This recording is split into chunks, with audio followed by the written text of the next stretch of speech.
Chapter 9:14. Hate you? Why? Yang Cheng asked. Xiao Qiqing whispered.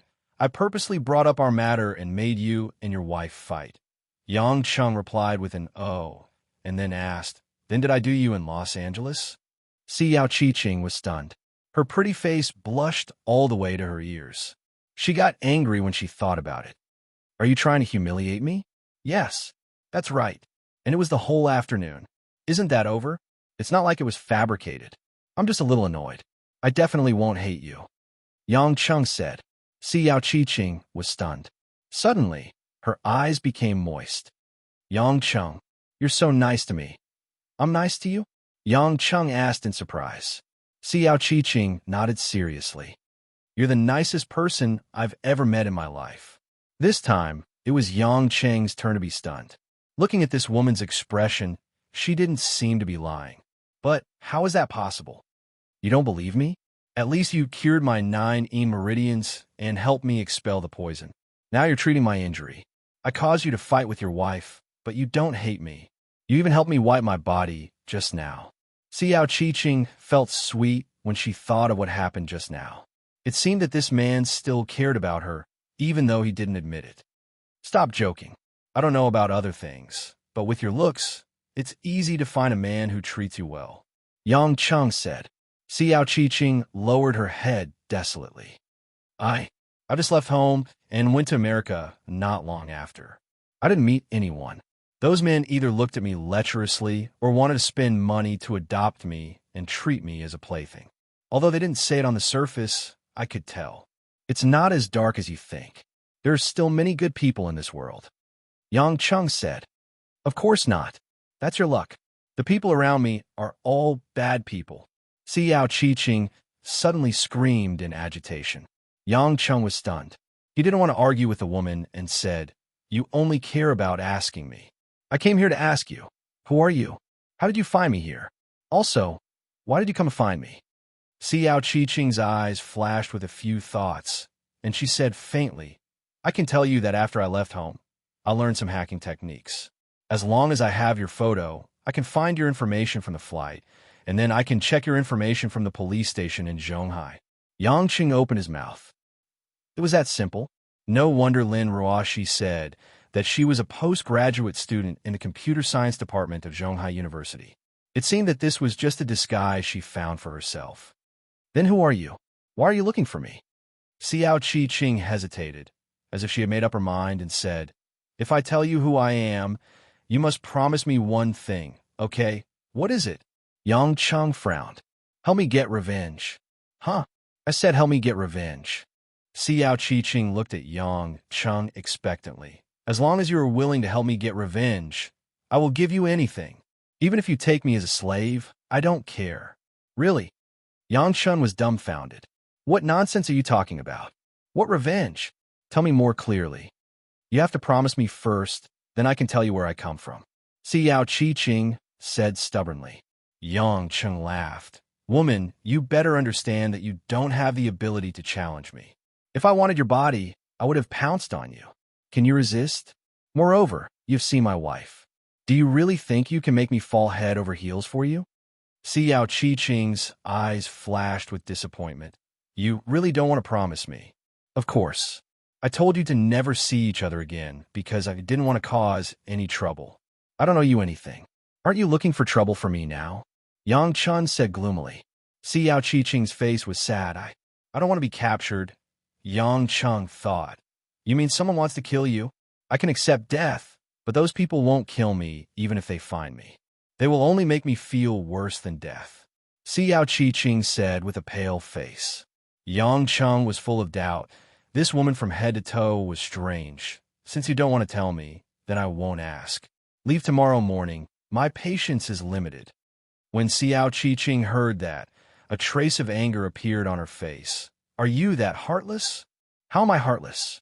You took care of me so carefully and even treated my injury. You said that you don't hate me, but you clearly have feelings for me. Xiao Qiqing said decisively. Yang Cheng waved his hand, sneered, and said, Forget it. You have to know that staying in this hospital costs my wife's money, which is also my money. I just don't want to waste money on an insignificant woman. Furthermore, you can leave as soon as your leg is healed.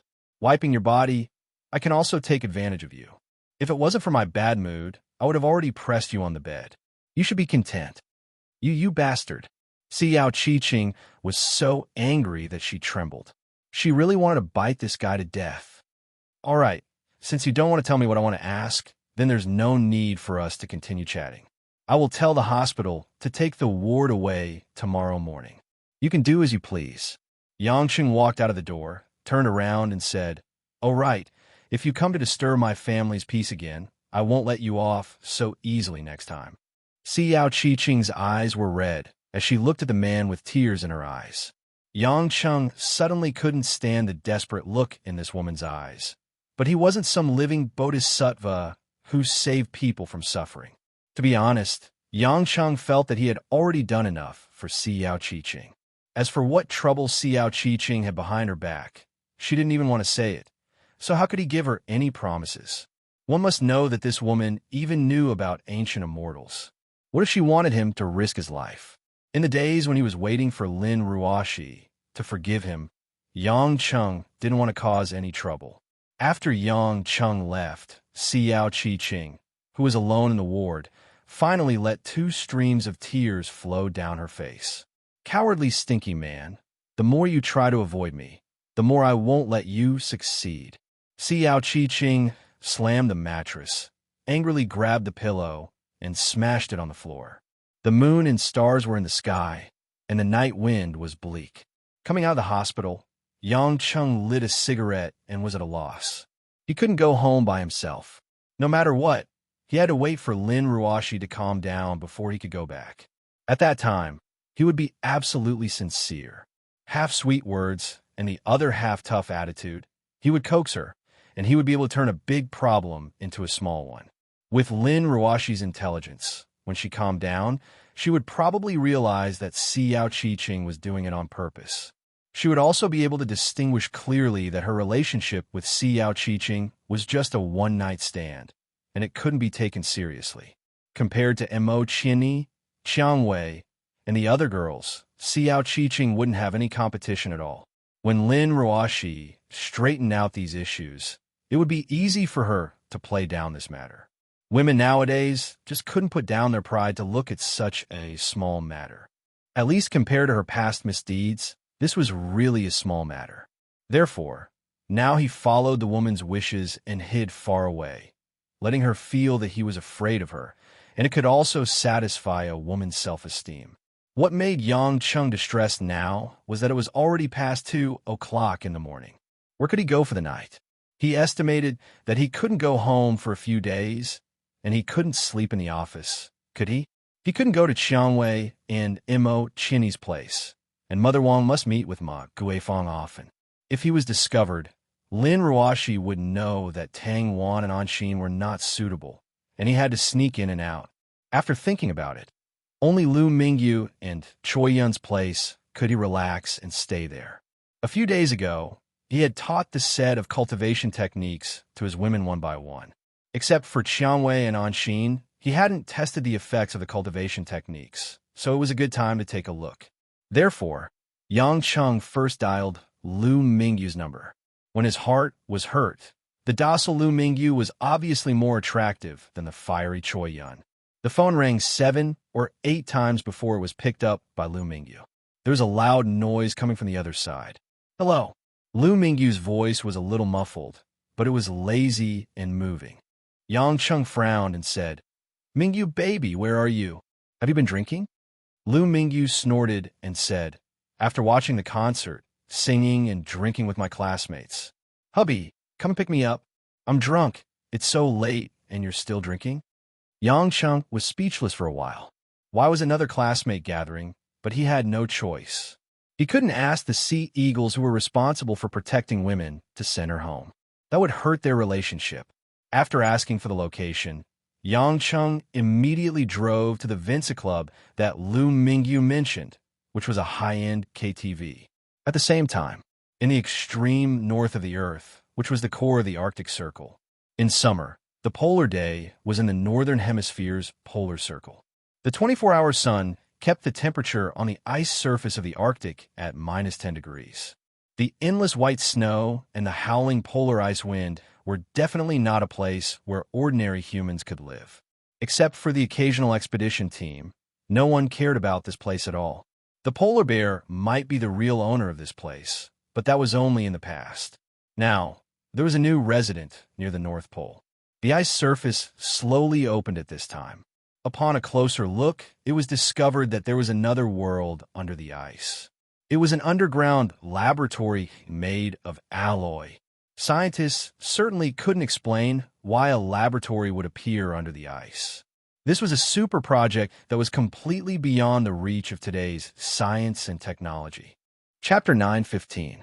The construction of such a laboratory not only needed to be able to withstand the harsh cold, but it also needed to provide enough electricity from the seawater to maintain the laboratory's operation. It also needed to obtain food from this barren land and so on, but these were not problems for the current Yenbuin. Wearing a dirty white coat with his long hair hanging loosely, Yenbuin jumped out of the ice under the laboratory. Holding a bottle of 90% alcohol in his hand, Yenbuin gulped it down. Ever since he was sure that it would not be safe to set up a laboratory in Yenjing, or even all of Huaxia, or any country in the world, Yenbuin already had plans to look for a new laboratory. No one would have thought that the few Protoss clones that he had cultivated would use the laws of space to move the laboratory under the ice at the North Pole. Even if Yang Cheng was omnipotent, no matter how hard Huaxia's Yellow Flame Iron Brigade and the Li family searched, they would not be able to find him under the ice at the North Pole within a few years. And he, Yenbuin, would not even need a few years to completely defeat all his opponents. He did not know how many days had passed since he arrived at the North Pole. Yenbuin felt his emotions getting more and more excited. As his ultimate experiment became more and more perfect, he saw the hope of defeating Yang Cheng the next time. At that time, he would crush all the established laws of this world. He would eradicate all the so-called gods and Hongmeng. And she, the woman that he dreamed of, would also become his personal possession. After drinking a few mouthfuls of alcohol, Yenbuin felt as if his throat was on fire and his expression tensed up. Slowly turning around, Yenbuin looked at the beautiful figure that had appeared behind him out of nowhere, dressed in a black satin silk dress, revealing two slender and fair arms. Her slim and outstanding figure was like a blooming black lotus on the ice and snow. The woman's black hair danced in the wind and snow. Under the sun, her flawless face seemed to be somewhat translucent. She was like a snow goddess under a black veil, dazzling in the aurora. "You're here." Yenbuin's lips trembled with excitement. "I knew it. I knew you wouldn't give up on me. You care about me." The mysterious woman was expressionless. She didn't even look at Yenbuin. She glanced at him from the corner of her eyes and said, "I told you not to act rashly. How is it? Being seriously injured by Yang Cheng doesn't feel good, does it?" Yenbuin's face was pale. "Don't worry. When I'm done with the transformation, the next time I see him, he'll be the one dead." The woman in the black dress seemed to sneer, but the contemptuous smile also made Yenbuin fascinated. Compared to him, the difference is too great. "I advise you out of goodwill, but since you don't want to listen, it's up to you." "No way. My rate of improvement far surpasses his. I already know what level his strength is at. Next time, I will definitely succeed in killing him." Yenbuin shouted. The woman snorted and said, "If you want to die, I won't stop you. What I want you to do has already been achieved. I came to this damned place to warn you that there aren't many divine deity left in the god race. Your idiotic plans have already wasted a divine deity that I've painstakingly collected. If you dare to let those resurrected god race appear in front of Yang Cheng again and be killed by him, then Yang Cheng doesn't even need to make a move. I will end you." A hint of resentment flashed across Yenbuin's eyes as he said, "Could it be that I've paid so much for you? You're so ruthless." There was no pity in the woman's cold eyes. "What do you think?" Yenbuin didn't say anything, but the viciousness in his eyes was already revealed. "Since you're so worried about your god race, why did you let them stay here?" The woman said, It's just that it's not time to show up yet. Don't get confused. You relied on the power of the gods to hide here, not you who moved the base here. Without you, with my research speed, I can also complete these experiments. You're just working for me, nothing else. Yin Buin clenched his fist, the wine bottle in his hand trembling. You haven't been able to completely expel the heaven and earth restoration energy that Yang Cheng has injected into your body. You must be suffering every day, the woman said. Yin Buin said hatefully, in a little more than a week, I'm sure I can expel all of it. Suddenly, Yin Buin's face flushed red, and he let out a blood-curdling scream before spitting out a few dark red blood clots. The blood clots fell on the ice and emitted a pungent stench. The corner of the black-dressed woman's mouth curled into a strange smile. Forget it. Seeing that you've helped me a lot, I'll lend you a hand. After saying that, the woman waved her slender hand as if she was performing an elegant dance. Yin Buin's body under the white coat trembled. A strong and ferocious force exploded from his side. Ice and snow flew everywhere, forming a crater. Yin Buin spat out a few more mouthfuls of dark red blood, but his face regained some color. The woman in black scoffed. All right, I've removed all the heaven and earth restoration energy from your body. I know that you want to use God's stone to defeat Yang Cheng. If you want to do it, just do it. This is all predestined. Yin Buin's eyes were burning with passion. Since you said that the future is predestined, what if I win? Impossible, the woman said. The future will not change, and I won't allow it to change. After that, the woman's bare feet touched the ice. Her black dress fluttered, and her figure disappeared into the vast ice field. Yin Buin took a deep breath of the cold air. He could almost smell the woman's fragrance. The future? Oomph. The moment you appeared in front of me, it changed, didn't it? Almost at the same time, on a huge floating ice near the Bering Strait in the Arctic Ocean. A middle-aged man in a black suit and shiny leather boots appeared in the air and landed on the ice. The handsome but haggard man sighed and pulled at the collar of his shirt. He seemed a little helpless. I hid so far away, but you still found me. TSK, TSK. It's been a few thousand years, and I didn't even waste a single reincarnation. But why didn't I close the gap between me and you? The man sighed. The woman in the black dress landed right in front of the man and looked at him with ridicule. He looked like a company entrepreneur. Hermes, if you're smart enough, you should just be a blood tribe prince instead of spying on me, the woman said coldly. The man in the suit was the leader of the Tsimus clan, Raphael. He was also the god of grazing, Hermes. My dear Athena, you're as cold as ever. But you're still so beautiful that I can't help but fall in love with your beauty. If you don't welcome my visit, I'll be sad. After all, I'm still considered one of you. Although I can't help much in the great cause of reviving the god race, it's still necessary to show some concern, Raphael politely said with a smile. Yeah, Athena. Like a black tulip goddess on the frozen ocean, she muttered her own name. It's been more than 500 years since someone called me by this name. Athena seemed to be recalling something. Her beautiful eyes were filled with a myriad of thoughts. At this moment, Raphael seemed to see an opportunity, and a flash of excitement appeared in his eyes. A golden staff appeared in Raphael's hand. A flying snake coiled around the golden staff, and, at the top of the staff, the flying snake spread its golden wings. The two eyes of the flying snake, which were embedded with red gems, flashed with a bewitching red light. Soon after, the entire world above the ice layer plunged into a deathly darkness. The place where Athena stood first began to dissolve into liquid, and then began to sink. It was as if she was falling into an endless abyss. But at that moment, Athena slowly turned her head and stared right into Raphael's eyes with a pair of bone-chilling eyes. Ridiculous. Athena said a few words casually, like a breath of air. Somehow, the entire dark space collapsed in an instant. Raphael flew back more than 20 meters as if he had suffered a heavy blow, and only then did he half squat on the ground to stabilize himself. The flying snake staff had also been put away at some point. Hermes, don't play these insignificant tricks in front of me. Dreams? That's a trick you can use to trick a child. Maybe you can use the law of space to surpass Apollo and Poseidon by not reincarnating for thousands of years, but don't try to challenge a level that you can never reach.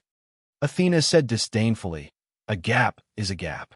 It's not something that can be made up for with diligence. What diligence can make up for is not the gap, but the error." Raphael lowered his head, and his eyes were bloodshot. His fangs were already exposed, and his eyes were filled with unwillingness, but Athena was clearly not in the mood to play with him. "I'm going back. I don't care what you want to do, but you better not act smart. My plan has to be foolproof. If you dare to fish in troubled waters and do something that displeases me, I don't mind destroying your divinity first." With that, Athena's figure also disappeared from the boundless Arctic Ocean at the same time. Chapter 9:16. Zhonghai, Vinci Club nightclub. Although it was already 2 in the morning, the number of people coming and going made this entertainment venue located in the business district of the city especially noisy. As he walked towards the KTV room that Lu Mingyu mentioned, the corridor was filled with ear-piercing screams and singing voices. Yang Chung sighed. It seemed that everyone in the city was under a lot of pressure. How was this singing? It was clearly having a hard time with one's voice. It seemed that only someone like him, who had been slacking off for a long time, would feel that going to work was a small change in life. When he arrived outside the room, Yang Chung directly pushed the door open. The smell of smoke mixed with the smell of alcohol wafted out from the room. Yang Chung furrowed his brows. Why was the air even worse than the underground bars in Europe when he was in the past? The huge plasma TV in the room was playing a moving music video. At the edge of the spacious room was a drunken red sofa. On the sofa, there were 7 to 8 men and women looking towards the door. Yang Chun immediately noticed Lu Mingyu, who was squeezed between 2 women. Beside her was his good friend from university, Zhao Haili, whom he had met previously, and the other one whom he wasn't familiar with. Lu Mingyu was still wearing the simple blue-gray one-shoulder dress that she wore at the concert that night. Her 2 fair and slender arms set off a pair of impressive twin peaks, and she wore a platinum necklace with a string of broken diamonds around her neck, which was shining brightly. When he was on the phone, Lu Mingyu was clearly in a daze and looked like she was about to pass out. But looking at her fair and rosy complexion, she didn't look like someone who was about to get drunk. When Lu Mingyu saw Yang Chung coming in, a sly smile appeared on her face. "Dear, you're finally here to pick me up." Yang Chung rubbed his forehead and greeted Lu Mingyu's classmates out of courtesy. He smiled bitterly. "Didn't you say you were drunk?" "I sobered up before you came." Lu Mingyu blinked. Yang Chung was helpless. It was obvious that the woman was playing tricks. She was just trying to see how much he cared about her. "Then shall we go back?" Lu Mingyu nodded, put down the wine glass, and said, "Wait a moment." With that, the woman spread out her hands and said to her university classmates, "Give it to me." The others, including Zhao Haili, reluctantly took out their wallets and handed a certain amount of red 100 yuan bills to Lu Mingyu. Yang Chung was stunned. What was going on? Protection fees? Learned it from Lu Qingshan? Haili, you're too good at making things up. Mingyu's boyfriend has such a good temper, a female classmate said gloomily. Zhao Haili looked at Yang Chung embarrassedly and mumbled, "He was really fierce last time." The others also muttered, expressing their dissatisfaction with Zhao Haili. After receiving a stack of bills, Lu Mingyu waved it proudly and put it into her wallet. Then, she skipped over to Yang Cheng's side. Holding onto Yang Cheng's arm, the woman said excitedly, "Hubby, let's go eat supper. Look, I just made a lot of money." Yang Cheng frowned slightly. From the conversation of those people, he roughly understood what was going on. After silently nodding his head, he waved goodbye to the group of university classmates in the private room and left the private room with Lu Mingyu. Yang Cheng didn't say a word all the way out of the nightclub. When they arrived at the parking lot, Yang Cheng took Lu Mingyu's hand away. Lu Mingyu was feeling a little puzzled. Why was the man not saying anything and was separated just like that? Her blushing face was stunned. "Hubby, what's wrong with you?" Because she had drunk a lot of alcohol, Lu Mingyu was like a ripe peach at this moment. Her entire body was emitting the rich hormones of a mature woman. Along the way, almost all the men who passed by couldn't help but glance at him a few more times. They all looked at Yang Chung with jealous gazes. But at this moment, Yang Chung wasn't in the mood to feel the plump and delicate body of the woman he originally loved. Since you're not drunk, drive back by yourself. You don't have to care about the police anyway. I'll be leaving first. Yang Chung gave the woman a complicated look, then turned around to leave. A trace of surprise flashed across Lu Mingyu's beautiful eyes, and her beautiful oval face was filled with shame and indignation. Quickly walking in front of Yang Chung and blocking his way, Lu Mingyu bit her red lips and asked, Yang Chung, are you angry with me now? What did I do wrong for you to dislike me so much? If I asked you to pick me up so reluctantly, then why did you come? And didn't you call me first?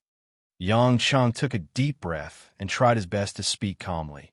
If you care about someone very much, and you step on the accelerator all the way to pick her up, only to find out that she wasn't drunk at all, and was just using her drunkenness to make you worry. That was one thing, but these words were actually a bet with the people around him, a bet on whether this man would be angry because he had been tricked, and he even took a large sum of money in front of everyone. Do you think that this matter is really a small matter to this man? Lu Mingyu opened her mouth in a daze and fell silent. Yang Chung said in a deep voice, you're at a party with your classmates in the middle of the night, drinking until early in the morning and asking me to pick you up. I can accept it. If you're drunk, I can understand. After all, your job definitely requires you to drink a lot. I can also understand that you lied to me. After all, it's not a big deal. You might just want to see if I care about you enough. However, you actually used my sincerity and tolerance towards you as a gambling stake. Gambling with your classmates? Then what am I? A clown for you to gamble with? An acrobat? Or like a dog, to see if it can catch a plate when it's thrown and gamble with it? The more he spoke, the heavier Yang Cheng's voice became. Lu Mingyu's eyes revealed regret and self-blame. She lowered her head in shame, shrunk her body, and bit her lower lip. Yang Chung let out a breath of turbid air, then walked around the woman and headed straight for the parking lot. Lu Mingyu was startled and quickly followed, hugging Yang Cheng's waist from behind, and said tightly, Hubby, don't be angry, I know I was wrong. I definitely won't do it again. Yang Chung didn't say anything. Lu Mingyu anxiously said, they said that my boyfriend can't be seen at all, so it must be just for fun. If I didn't take it seriously, I would feel uncomfortable in my heart. Also, I drank a lot, and my brain was a little hot, so I made this bet with them. You also know that I haven't been in a relationship before, so there are some places that I didn't think carefully. Yang Chung let out a long sigh and released Lu Mingyu's hand from his waist, turned around and said, it's really late. You should go back. I'm not in a good mood right now, so I should be fine after a night's sleep. I don't want to. Lu Mingyu's eyes were red, and she suddenly said angrily, I've already apologized to you in such a low voice. Do you really have to compete with me like this? I'm just an ordinary woman, not some great saint. Shouldn't I do something wrong? How could a grown man be so petty? Just because your pride was hurt a little? Don't you even have a little bit of a normal heart? This time, it was Yang Cheng's turn to be at a loss. He didn't know why this woman was so agitated and indignant. I understand. Lu Mingyu choked with tears and said, because I'm just a dispensable little lover. I'm not worthy of making you suffer even the slightest bit. That's why you can't forgive me, right? If I were General Lin, you definitely wouldn't be so harsh to me. Hearing that, Yang Chung felt a headache coming on. How am I being harsh to you? Furthermore, you do. Every time General Lin feels uncomfortable, you will frown and put in so much effort to please her. Do you dare to say that she hasn't hurt you at all? That time in Hong Kong, that time in Chonglin Media, and that time when the confidential documents were stolen, didn't General Lin hide it from everyone, including you? You were worried about her, but in the end, she was the one who played with everyone. Didn't she not treat you as a confidant? She's still your wife. Don't you think she hurt you even more? Did she care about your pride at that time? Yang Cheng's face turned ashen, but he was speechless. If it wasn't for Lu Mingyu's reminder, he really wouldn't have realized this problem. He couldn't help but feel conflicted in his heart. Chapter 9:17. Was he really wrong? Was it because of his laughable self-esteem? He had always hoped to give women equal care, but it seemed that things did not go as he wished. Lu Mingyu seemed to have opened up. She angrily wiped away her tears and continued. Even if she is so cold to you, she won't please you. She even lied to you so many times. Have you ever despised her? Have you ever lost your temper with her? Now it's my turn. Just because I'm just your lover, and because I didn't think it through, I unintentionally hurt your self-esteem, and you want to break off all relations with me. You came to the nightclub to pick me up at 2 in the morning, but you want me to drive back by myself? Do you even have a conscience? As she said that, Lu Mingyu angrily picked up her small leather bag and smashed it on Yang Cheng's chest. Bang, bang, bang. The continuous beating didn't have any strength at all, but the woman's tears kept falling like broken pearls. Yang Cheng's heart twitched. He quickly grabbed the woman's arms, ignoring her struggles. He blamed himself and said, Mingyu, don't be like this. I didn't think that way. Lu Mingyu tried hard to pull her hand out, but she couldn't break free. Let me go. I want to drive home myself. Stop messing around. If you drive in this state, something will happen. Yang Cheng said solemnly. Lu Mingyu coldly snorted and said, Who cares if something happens to me or not? In your eyes, I'm just a little lover who doesn't know his own limits. I finally understand now. In your heart, you will always be the one who is high and mighty. Other than your first wife, other women are all dispensable playthings. They are only allowed to please you, and not even the slightest mistake can be made. You have never treated me or other women as equals. You are only doing it to satisfy your own possessiveness. I didn't. What are you thinking? Yang Cheng was on the verge of tears. This matter was getting out of hand. You do. Lu Mingyu finally pulled her hand out. Wiping away her tears, she didn't care that her makeup was ruined and her eyes looked like a panda. She said hoarsely, Since your heart is so high and unreachable, then I'll hide far away from you in the future. Otherwise, I'll accidentally hurt your self-esteem and make me blame myself for reluctantly forgiving me. I don't care if I don't have an identity, but if I have to look up to you even when I'm interacting with you, then I don't care about this kind of relationship. If you want to find a woman who only knows how to please you and satisfy your vanity, go ahead. I'm not one of them. After saying that, the woman quickly ran to drive home. How could Yang Cheng let her go at this time? He really wanted to give himself 2 slaps. What was going on? It was as if the fuse of explosives had been lit. That person at home was already vexing enough, and Lu Mingyu even made him angry for no reason. Rushing forward and hugging Lu Mingyu's soft waist, Yang Cheng begged, Darling Mingyu, I was wrong, okay? I did overreact. I didn't think it through. Let's each take a step back. Is there a need to make such a big deal out of this? You, let go of me. Lu Mingyu twisted her soft and voluptuous body, but it only made her skin and Yang Cheng's arms stick especially close. Yang Cheng felt a soft ball of flesh twisting in his arms, and a certain part of his lower body was instantly stimulated. When the hardness reached Lu Mingyu's perky butt, the woman finally calmed down. Her cheeks were so red that she didn't dare to move. Pervert! Lu Mingyu whimpered in grievance. Yang Cheng chuckled. I say, darling, just forgive me this time. I'll definitely talk nicely next time, and I won't be angry with you anymore, okay? You said it yourself. You're an ordinary woman, and I'm just an ordinary man. It's just that I'm a little more capable. It's inevitable that we make mistakes. Only by finding out the problem can we become better, right? I don't believe you. You only know how to say such nice words to coax me. Do you think I'm so easy to fool? I won't forget how cruel you were to me just now. Lu Mingyu snorted coldly. Yang Cheng sweated. Then what do I have to do for you to forgive me? I won't forgive you. Really? More real than real gold. Then there's no other way. Yang Cheng seemed to have made up his mind. Lu Mingyu had a bad premonition, but before she could think about it, her entire body was pulled up by Yang Cheng. With a cry of surprise, Lu Mingyu felt the world spin, and she was already on Yang Cheng's shoulder. What are you doing?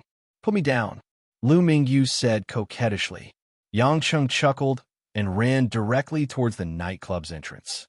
Because the nightclub's entrance was facing the pedestrian street, there was an endless stream of men and women coming and going. Lu Mingyu felt her cheeks burning. Being carried on a man's shoulder in public, she didn't dare to move. She could only close her beautiful eyes tightly, and her little heart was beating wildly. When they arrived at the bottom of the stairs outside the entrance, Yang Chung gently put the woman down and stepped on the steps. The passers-by and guests around them looked over curiously, laughing and pointing at the two of them. Lu Mingyu wished she could find a hole to hide in. She didn't understand what Yang Chung was trying to do. However, Yang Cheng's expression turned serious. He took a few steps back and knelt down on one knee in front of Lu Mingyu. At this moment, the flush on Lu Mingyu's face completely disappeared. Her beautiful eyes were filled with astonishment, confusion, and disbelief. The surrounding passers-by also quieted down. Clearly, they realized that things weren't as simple as they thought. Yang Chung said sincerely, "Darling Mingyu, I'm sorry.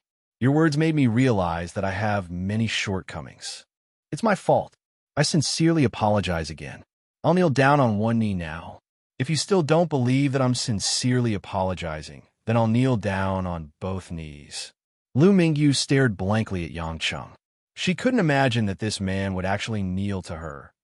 Even if he was kneeling on one knee, in the eyes of a woman, although this man was always joking around and usually had no lack of honeyed words, it was simply impossible for him to really put down his dignity as a man and kneel to a woman.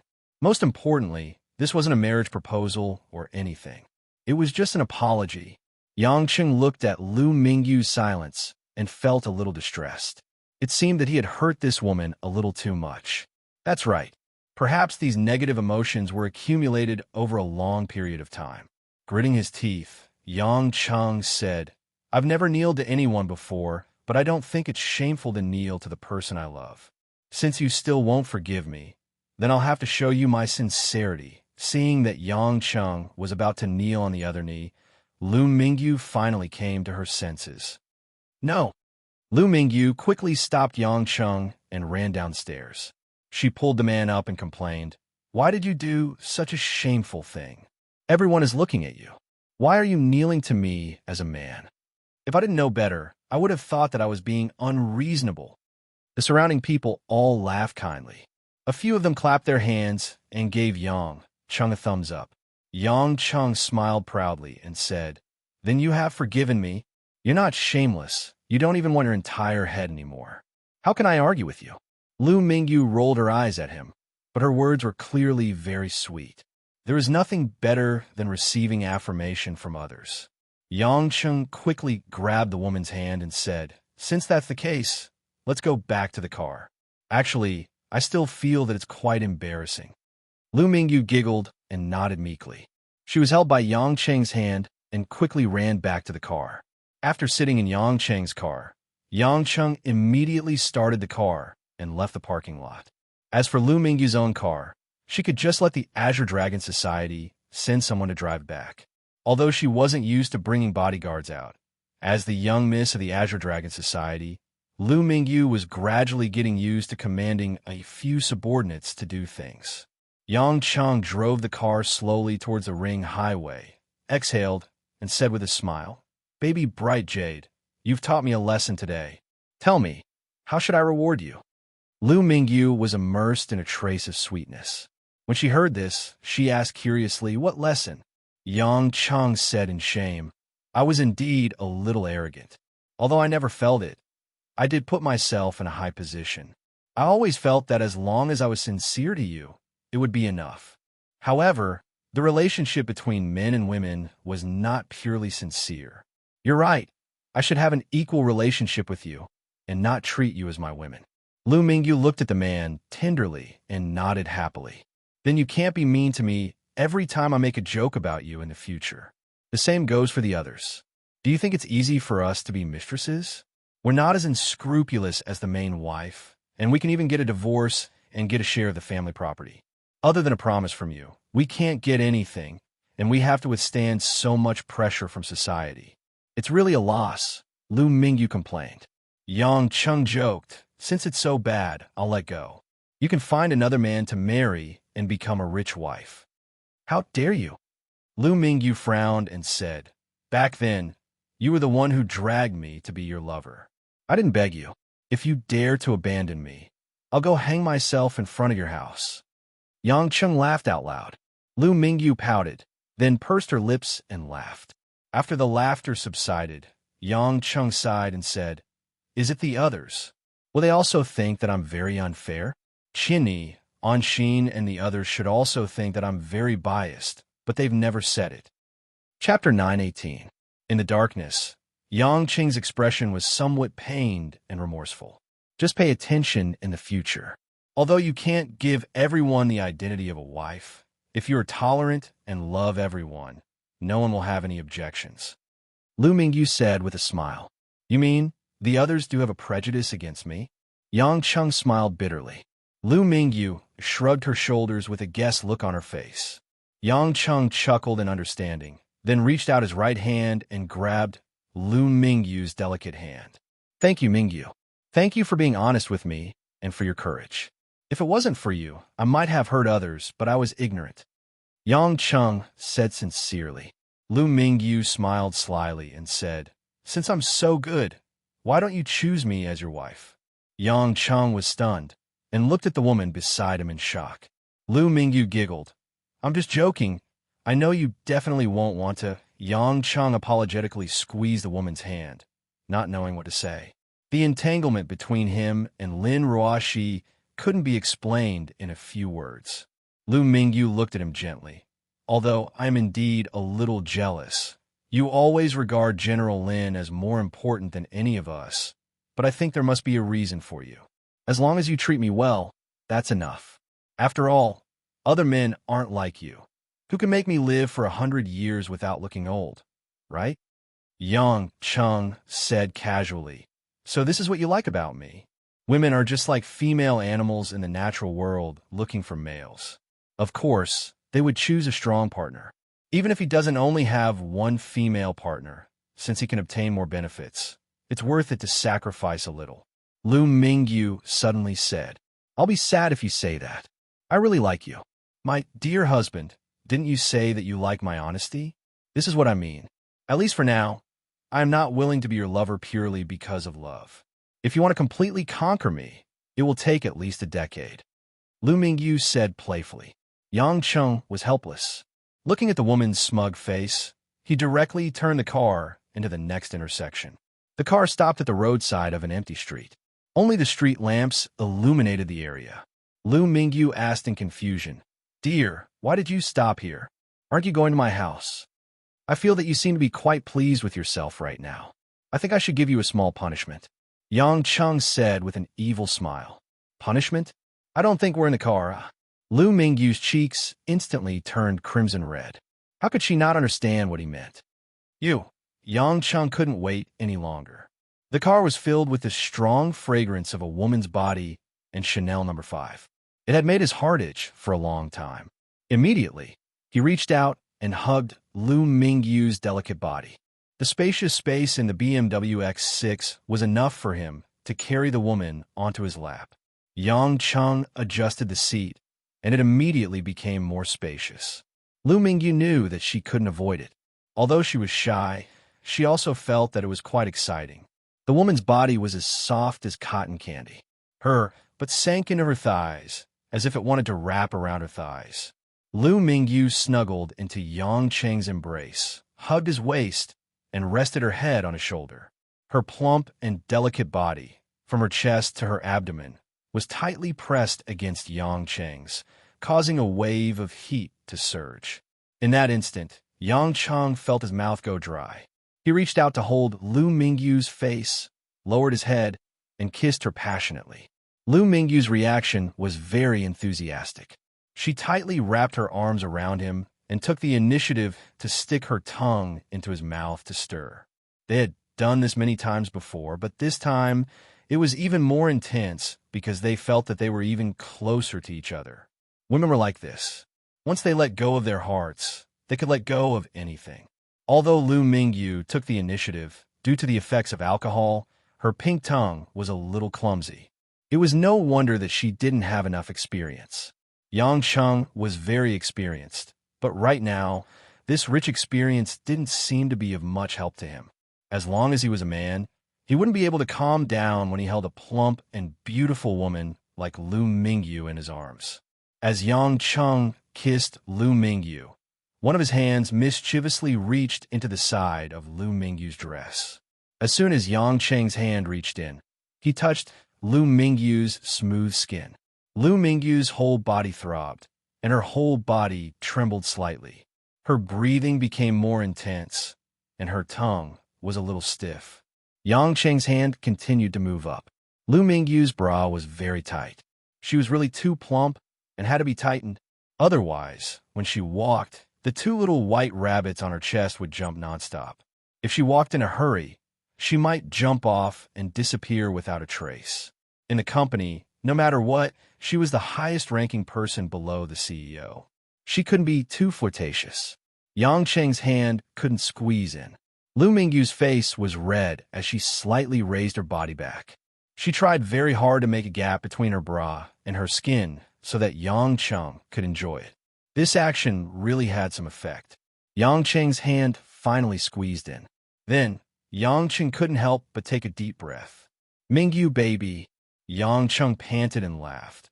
"Why did you get bigger again, ugh?" Lu Mingyu mumbled shyly. "I don't know either. It's very troublesome. I've changed a lot of underwear." Yang Cheng's hand wasn't small, but compared to Lu Mingyu's chest, it paled in comparison. He couldn't hold it at all. The small cherry had already become hard. It was very inconvenient for his palm to move. In a certain part of his body, his blood vessels were expanding. Without any hesitation, he grabbed the thin bra and lifted it up. The two smooth and plump white rabbits could no longer be restrained and jumped out. Yang Cheng reached out to grab them and used all his strength. The kind of smooth and plump feeling was abnormally wonderful. Lu Mingyu had already turned into a pool of mud. Her hands were wrapped around Yang Cheng's neck, and her entire body was hanging on his body. She kept panting in his ear, and her voice was soft and filled with endless charm. Time passed minute by minute. Just as the passion reached a new level, Yang Cheng had no choice but to stop because of a sudden situation. There was no other way. Yang Cheng gloomily discovered that at the entrance of the road in front of him, there was a group of peddlers pushing carts. It was obvious that they were setting up night stalls in this area. It should be known that during the day, the city enforcement officers were awe-inspiring, and this group of peddlers without any documents didn't have it easy. When Yang Cheng stopped kissing and caressing, Lu Mingyu was a little dazed, but Yang Cheng gently pushed her away, causing Lu Mingyu to suddenly wake up. "What's wrong?"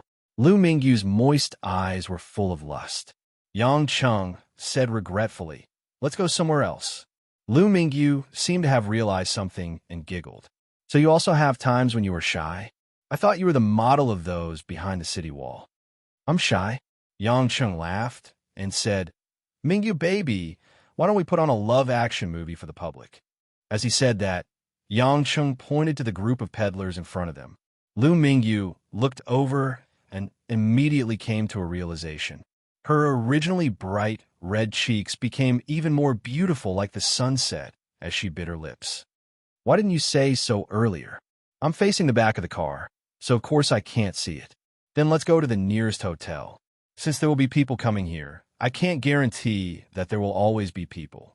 If I go back to your house, I'll suffocate to death." Yang Cheng blew hot air and said. Lu Mingyu nodded her head. Normally, at this time of the gods, a woman would unconditionally obey a man's arrangements. 10 minutes later, it was almost 3 in the morning. It was such a late night, but it made the men and women who wanted to release their passion feel especially passionate. In a business suite of a nearby 4-star hotel, as soon as he entered the room, Yang Cheng couldn't wait to throw the soft woman onto the spacious double bed. Looking at the full curve of his buttocks from behind, Yang Cheng's adrenaline was secreted crazily. After Yang Cheng's hands hugged Lu Mingyu's round and perky buttocks, he directly pressed his body down and lifted Lu Mingyu's skirt. Lu Mingyu was wearing purplish-red lace stockings, which made Yang Cheng feel especially anxious.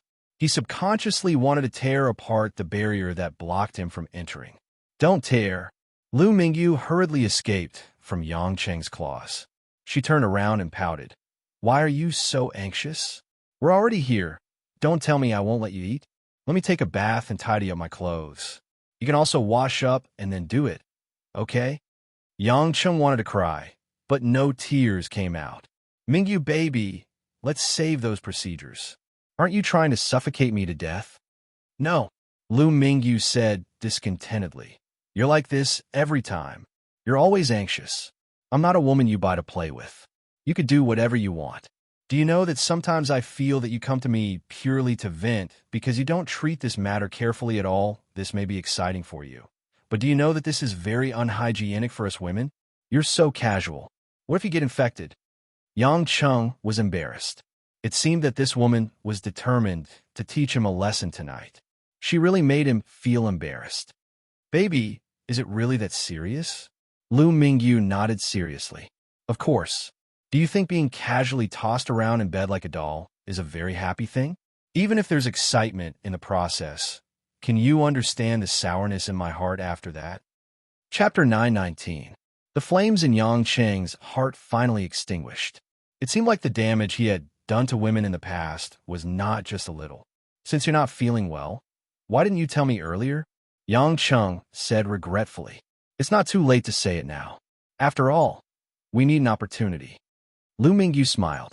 After kicking off her high heels, she slowly untied her dress and said with a gentle tone, Hubby, I'm doing this for your own good. I've been busy all day today, so let me take a shower. You take a shower too, and then do what you like. Didn't you say you wanted to respect me? Such a small request shouldn't be too much. Yang Cheng smiled. I really lost to you, but I said it, I want to wash together. Then carry me in. The woman lazily wrapped her arms around Yang Cheng's neck. Of course he wouldn't refuse such a good job. Carrying Lu Mingyu's flawless body, Yang Cheng rushed into the bathroom like the wind. 10 minutes later, Yang Cheng carried the woman out of the bathroom, who was wrapped in a towel blanket. Both of their hair hadn't been dried, but he couldn't care less. The steam in the bathroom made it especially easy for their hormones to explode when their bodies touched. Lu Mingyu's face was flushed red. She was obviously moved to the extreme, especially when she felt the man's different level of respect from before. She was especially willing to give everything. Yang Cheng lowered his head and kissed Lu Mingyu's peach blossom-like face. Lu Mingyu let out a soft sigh and couldn't help but reveal a faint smile on her face. She closed her eyes, satisfied and gratified. Looking at Lu Mingyu's alluring red lips that were slightly raised, Yang Cheng couldn't help but kiss them. After coming into contact with Lu Mingyu's soft petal-like lips, Lu Mingyu let out a moan. She opened her eyes and saw Yang Cheng's domineering kiss once again assaulting her body and mind. Her head suddenly felt a little dizzy. That feeling seemed to be the after-effects of the wine that she had drunk tonight, numbing her body and mind. Her drunken body became extremely hot under the stimulation of alcohol, directly luring out the exuberant desire that she had been suppressing for many days. She, who was at the intersection of youth and maturity, had a desire for men that was no less than that of a mature and beautiful woman. Normally, she could control this desire in her heart very well. After all, her busy work in the company allowed her to eliminate many distracting thoughts. At this moment, she was being kissed by the man she loved. Not only was he kissing her, his hands were also moving around her body in an extremely dishonest manner. In this situation, coupled with the stimulation of alcohol, her own desire broke out uncontrollably. The blazing heat rising from her lower abdomen and the scalding feeling of her body told her that she needed not only this level of contact, but also deeper and more passionate contact. She was already in a state of delirium, and the amorous feelings between her brows gradually spread throughout her body and mind. The strange and stimulating feelings swept over her like a tide. Her face that was as beautiful as a peach blossom was flushed, and her breathing was so heavy and rapid, just like her heartbeat. The violent heartbeat drove the waves in front of her chest, but at this moment, Her pair of waves had been tightly held by Yang Cheng's hands. Yang Cheng's hands were already very big, but even if he spread his hands to his heart's content, he could only hold half of her pair of waves. Especially after the bath, this pair of soft and warm, delicate skin was like congealed fat. Not to be outdone, Lu Mingyu's hands also moved around and stroked Yang Cheng's firm and flexible body. This time, she took the initiative to cater to Yang Cheng's hot kiss. The burning feeling in her body made her feel like she was about to melt. The dim yellow light in the room seemed to be rendered with a layer of ambiguous color. The light also became blurred and gloomy, and the surrounding air was filled with pink particles. With great difficulty, Lu Mingyu calmed down in Yang Cheng's hot kiss. She opened a pair of almost dripping amorous eyes to look at Yang Cheng, and her face was peachy. She lightly opened her cherry lips. "Quick, I want." Yang Cheng took a deep breath, suppressing the impulse and excitement in his heart. This time, he did enough foreplay. This shouldn't be considered impulsive, right? So, Yang Cheng threw himself on the beauty's back. A pair of hands holding the two full and beautiful buttocks pushed away the clouds and directly penetrated. A deliberately suppressed moan that was enough to make one's blood boil rang out.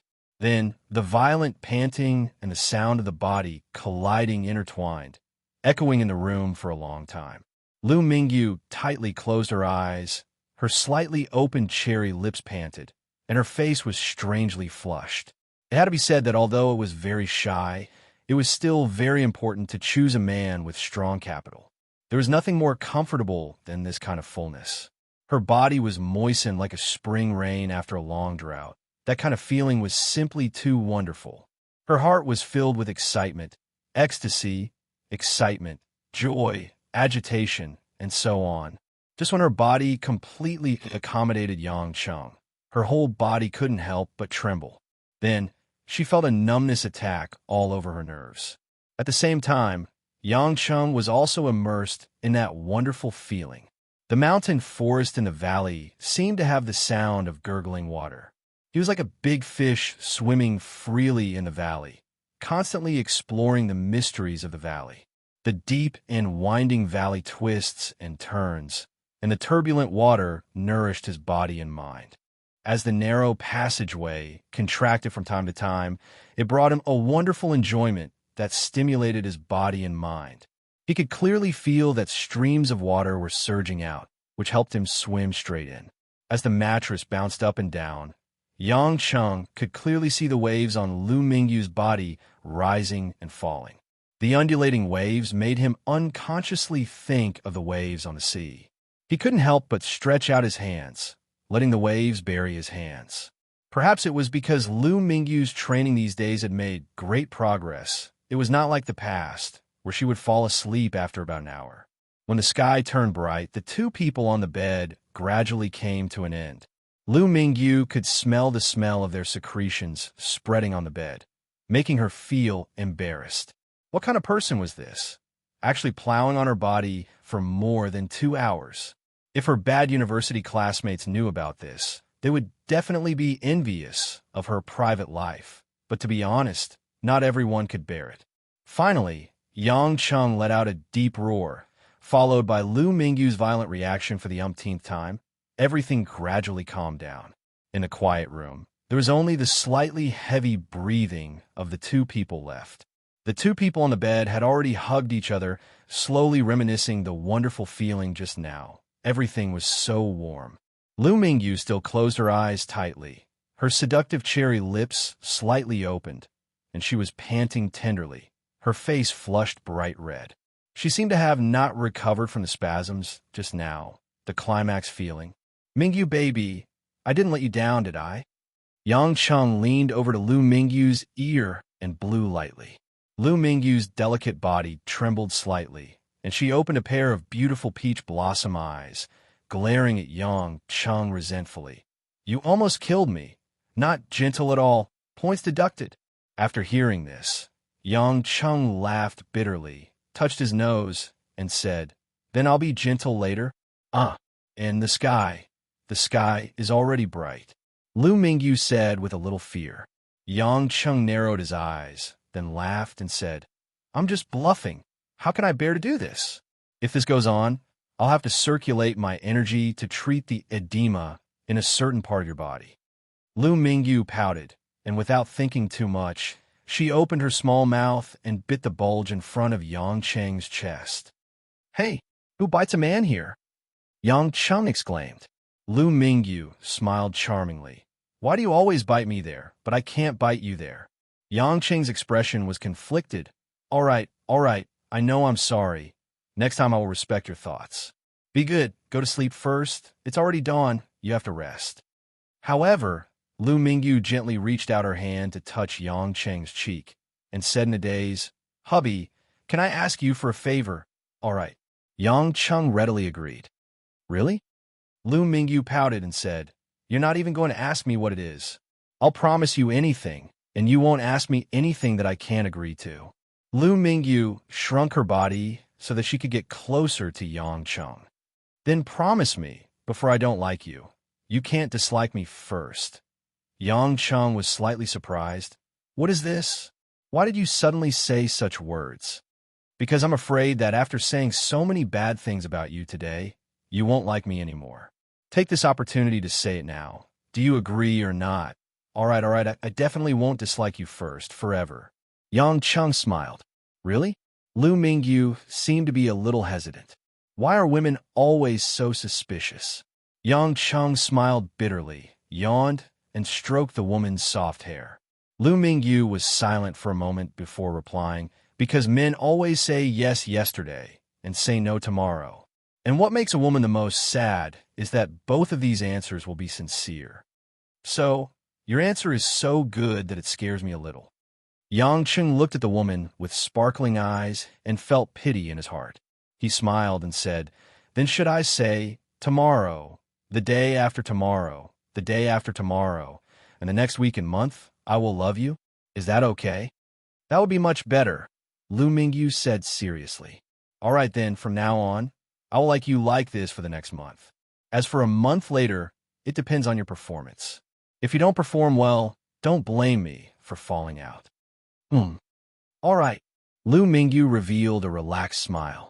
After saying these words, Lu Mingyu seemed to have exhausted all her remaining strength. She leaned against Yang Cheng's warm embrace and fell into a deep sleep. Yang Cheng carefully kissed the woman's forehead and also fell asleep with her in his arms. After experiencing such a series of things, Yang Cheng was also a little tired both physically and mentally. He hugged the woman who was like a big cotton candy and slept until the sun was high up in the sky. When it was almost noon, the phone on the bedside table vibrated. Chapter 920. Yang Cheng opened his eyes in a daze. He hadn't had a good sleep for a long time. Even though his cultivation didn't need these ordinary people's physiological needs, he couldn't break the habit of more than 20 years. Pulling out one of Lu Mingyu's hands, Yang Cheng took the phone and looked at it. It was Zhao Hongyan. Since that night of passion, Zhao Hongyan still felt a little guilty.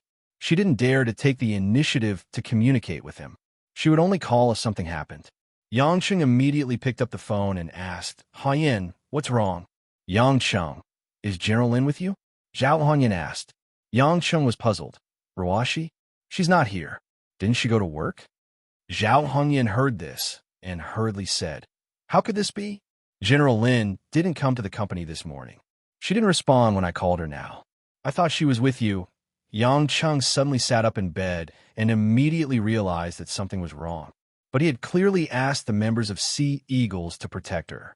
Why didn't she respond? After thinking for a while, Yang Cheng frowned and said, Don't panic. Don't spread this news. If anyone asks, just say that she's with me.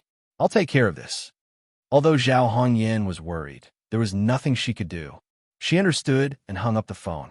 Lu Mingyu, who was still drowsy, felt Yang Cheng's sudden movement. She opened her eyes sleepily. Hubby, what's wrong? Yang Cheng briefly explained the matter. Hearing that Lin Ruashi was missing, Lu Mingyu was obviously very surprised and worried. Could it be an enemy? I'm not sure. I clearly sent someone to protect her. Anyway, Mingyu, go back to the company. I have to take care of this immediately. Lu Mingyu knew that the situation was urgent and serious, so she did not dare to delay. She hurriedly asked Yang Cheng to find Lin Ruoxi, and she could go back to the company by herself. Yang Cheng put on his clothes, dialed Molin's number, and walked out of the room. Your Majesty, what are your orders? Mo Lin was as calm as ever. Yang Cheng questioned, where is Ruoxi? Why didn't she go to the company today? Why can't I get in touch with her? Merlin was a little surprised. The two members in charge of protecting Persephone didn't give me any warning. Did she disappear? That's what I'm asking you. Yang Cheng couldn't help but sound a little impatient. This wasn't a joke. Molin hurriedly called the two team members from the headquarters in Zhonghai. After 10 seconds, Molin replied with a trembling voice, Your Majesty, Pluto, I fail my duty. The two team members did not respond, but the signal on their communicators is good. I think he was assassinated. Damn it. Yang Cheng cursed. He wanted to crush his phone. But on second thought, since the other party killed the members of the Sea Eagles first before attacking Lin Ruoxi, they definitely didn't want to kill. They just wanted to capture Lin Ruoxi and buy time so that he wouldn't find out immediately. In this case, it could be concluded that the other party's target wasn't Lin Ruoxi, but him. Yang Cheng hurriedly said, An opponent who could assassinate them before they even had a chance to react is not someone you can resist. This time, I won't blame you for your mistake. Go and bury the two team members who died. If they have families, give them 5 million euros as compensation. But remember, next time, make sure all the team members in charge of protection are equipped with life sensors. Don't die without them knowing. Molin trembled and heaved a sigh of relief.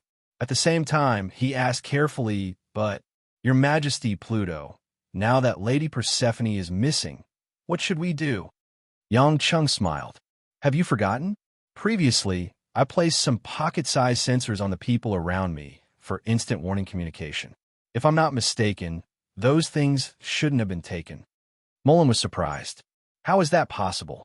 Wouldn't we be able to find the specific coordinates immediately? That's right. Yang Cheng said, the other party must have captured Ruoxi to lure me over. So, they won't let me not find her. Molin was confused. In his eyes, going against Yang Cheng would only lead to death. Why would the other party let Yang Cheng find their whereabouts? But Yang Cheng didn't have time to explain this to him. While thinking, Yang Cheng opened the tracking GPS on his smartphone. All the women around him were equipped with sensors. No matter how angry Lin Ruoxi was at him, she wouldn't throw away that life-saving device. As expected, when the map was fully opened, a red dot far away from Zhonghai caught Yang Cheng's attention. He clicked on it and saw that it was Lin Ruoxi's serial number. Yang Cheng estimated the distance. They were at least 200 kilometers away from Zhonghai and had entered the southwest mountainous area of the neighboring province. Yang Cheng didn't dare to hesitate. This wasn't a time to be stingy with his cultivation or fear of the heavenly tribulation. Seeing that there was no one in the corridor, he activated the power of heaven and earth and instantly disappeared. More than 200 kilometers away, southwest of Insignia province. The mountains stretched on, and the trees reached the sky. There were many tourist attractions in the vicinity, most of which focused on mountains and rivers to attract tourists from all over. However, this core area was difficult to develop because of the jagged rocks, steep mountains, and cold rocks. Apart from a few remote peasant houses in the mountains, there was no one in sight. On a mountain peak, less than 1,000 meters above sea level, there was an ancient temple from the era of the Republic of China that had been abandoned for decades. Among the ruins were dried branches and weeds, and some vines that grew out of the cracks in the floor tiles. The tattered roof was already exposed to the light, leaving only a few thin tiles to support the facade. In this ancient temple in the mountains, Lin Ruoxi was shivering in a corner. Because of the dust and mud on the ground, her clothes were in a mess. Her pretty face was pale, and her almond-shaped eyes were filled with tears of fear. She looked timidly at the slovenly Taoist who was sitting cross-legged in the center of the ancient temple. The man looked to be in his 40s. He was dressed in a black-gray Taoist robe, and his long hair and beard were loose. Because of his ferocious face, he looked especially ferocious.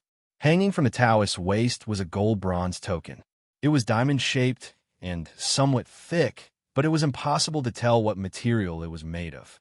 She could only see the character Huang written in ancient seal script on it. Lin Ruoshi bit her thin lips, trying hard not to cry out of fear. She was a strong and calm woman, but the things that happened this morning were far beyond what she could bear. Suddenly, this slovenly Taoist appeared in the car that she was on her way to work and even threatened her to stop the car. As soon as the car stopped, he knocked her out. When she woke up again, she found herself in the wilderness of the mountains. Lin Ruoshi tried to escape, but when she reached the edge of the mountain, she realized that the suspension bridge that led down the mountain had been completely broken because no one had passed this place for decades. This was a dead end. Therefore, Lin Ruoshi could only think of one thing. She had been brought to the top of the mountain by this slovenly Taoist. For such a person to kidnap her, it must have something to do with Yang Cheng. Otherwise, why would he do such a thing to an ordinary woman like her? Thinking of this, Lin Ruoshi felt extremely wronged. Why did that stinky man hurt her so many times and even chased him out of the house?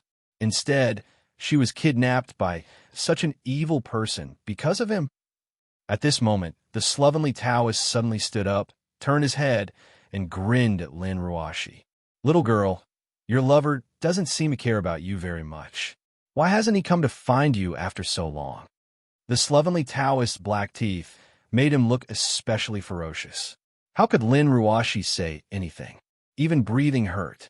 Not only did her body hurt from rubbing against the cold stone, but her heart also hurt. That's right. Why hasn't that man come for a few hours? Does he really not want me anymore? Is he having fun with another woman? Thinking of this, Lin Ruoshi wished that she could be killed by this Taoist when she fainted. Why did I have to suffer like this? The slovenly Taoist chuckled and said, "Now that I look at you, you're really pretty. This old Taoist hasn't seen such a beautiful woman in decades. If it wasn't for the fact that you're useful to me, I wouldn't mind breaking my lust precept today." Hey, Lin Ruoshi almost fainted from fear. If she was really tainted by such a monster, then even if someone saved her, she wouldn't want to live anymore. Just as her heart was getting more and more desperate, a familiar voice that brought along an angry snort made Lin Ruoshi ecstatic. "Humph, you don't know what's good for you." The man's voice was like the roar of thunder, and it came crashing down. A figure with an inexplicable pressure appeared in the distant sky. In the blink of an eye, it was like a falling meteorite, smashing towards the slovenly Taoist's head. The slovenly Taoist's eyes were filled with shock, but it was obvious that he was prepared. Heaven's essence, heavenly energy. The slovenly Taoist opened his hand, and a platinum bracelet on his wrist shone brightly. A golden shield suddenly rose up and enveloped the slovenly Taoist's entire body. Bam! There was a violent, muffled sound, and the shockwave caused the collapsed walls around them to collapse, and a cloud of dust flew into the air. The figure that fell from the sky was, of course, Yang Cheng. From afar, Yang Cheng had already sensed that this person's cultivation level was only at the soul formation final stage. Although this kick that was imbued with the heaven and earth restoration power contained less than 20% of its power, it should have been enough to destroy the physical body of a soul formation final stage cultivator. However, the current situation left Yang Cheng dumbfounded. What is this thing? I can't move an inch forward. Could it be that this is the Dharma treasure that Kristen mentioned before, the one that belonged to cultivator Huaxia? Before Yang Cheng could think about it, the slovenly Taoist had already begun his counterattack. Jia Jia. He laughed a few times, and a golden hammer appeared in the air behind him, faintly emitting a wong wong sound. "Eat my demon-suppressing golden hammer." The Taoist golden hammer seemed to be controlled by someone out of thin air. It spun in a spiral and smashed toward Yang Cheng's chest. Yang Cheng cursed inwardly. This thing seemed to carry a violent spiritual energy vibration.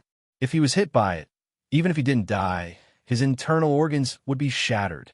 He hurriedly retreated and faced the golden hammer with the heaven and earth restoration power, and pulled it back. The demon's suppressing golden hammer flew back to the slovenly Taoist side like a shooting star. However, the Taoist waved his hand casually, and the hammer's momentum was greatly reduced. It obediently hovered above the Taoist and aimed at Yang Chung again, ready to strike. Chapter 921. Hee hee, little monster, how does it feel? Why would I train with a little monster like you if I didn't know what I was doing? The scruffy Taoist priest was so pleased that his beard was sticking up. His eyes were filled with mockery. Yang Chung gritted his teeth in anger. He finally realized that even though his heaven and earth restoration energy was far superior to the true core force of ordinary cultivators, it was still considered a type of spiritual energy. However, it was more complicated and difficult to understand than any true core force. However, if his opponent's true core force was strong enough, he could still block his attack. It seemed like he had been too careless. He had no Dharma treasures, nor could he cast any spells. Even though he was much stronger than his opponent, he was still forced back by his Dharma treasure. If there really was a tribulation-passing cultivator in Hongmeng, or one of the legendary secluded families with even more powerful Dharma treasures, how was he going to block them? Even though he did not even use half of his strength, it was still too frustrating. Lin Ruoshi, who was watching from the corner, could not bear to open her eyes. She heaved a sigh of relief when she saw that Yang Chung was safe. Yang Chung looked over and was relieved to see that Lin Ruoshi was unharmed. He forced a smile and comforted her. "Don't be afraid. I'm here." Lin Ruoshi's heart ached when she heard those words. A complicated feeling welled up in her heart, and her eyes reddened. Lin Ruoshi couldn't think of a single word that she wanted to scold him to the point of his head bleeding. TSK, what a lovely couple. I'm so jealous, the scruffy Taoist priest said in a strange tone. Yang Qing calmed himself down and made sure that Lin Ruoshi was fine. He then asked seriously, "Who are you?" The scruffy Taoist priest laughed. "It doesn't matter who I am. What's important is that I want something from you." Yang Chung squinted his eyes. "What is it?" The Taoist priest's expression turned serious. "The scripture of life and death."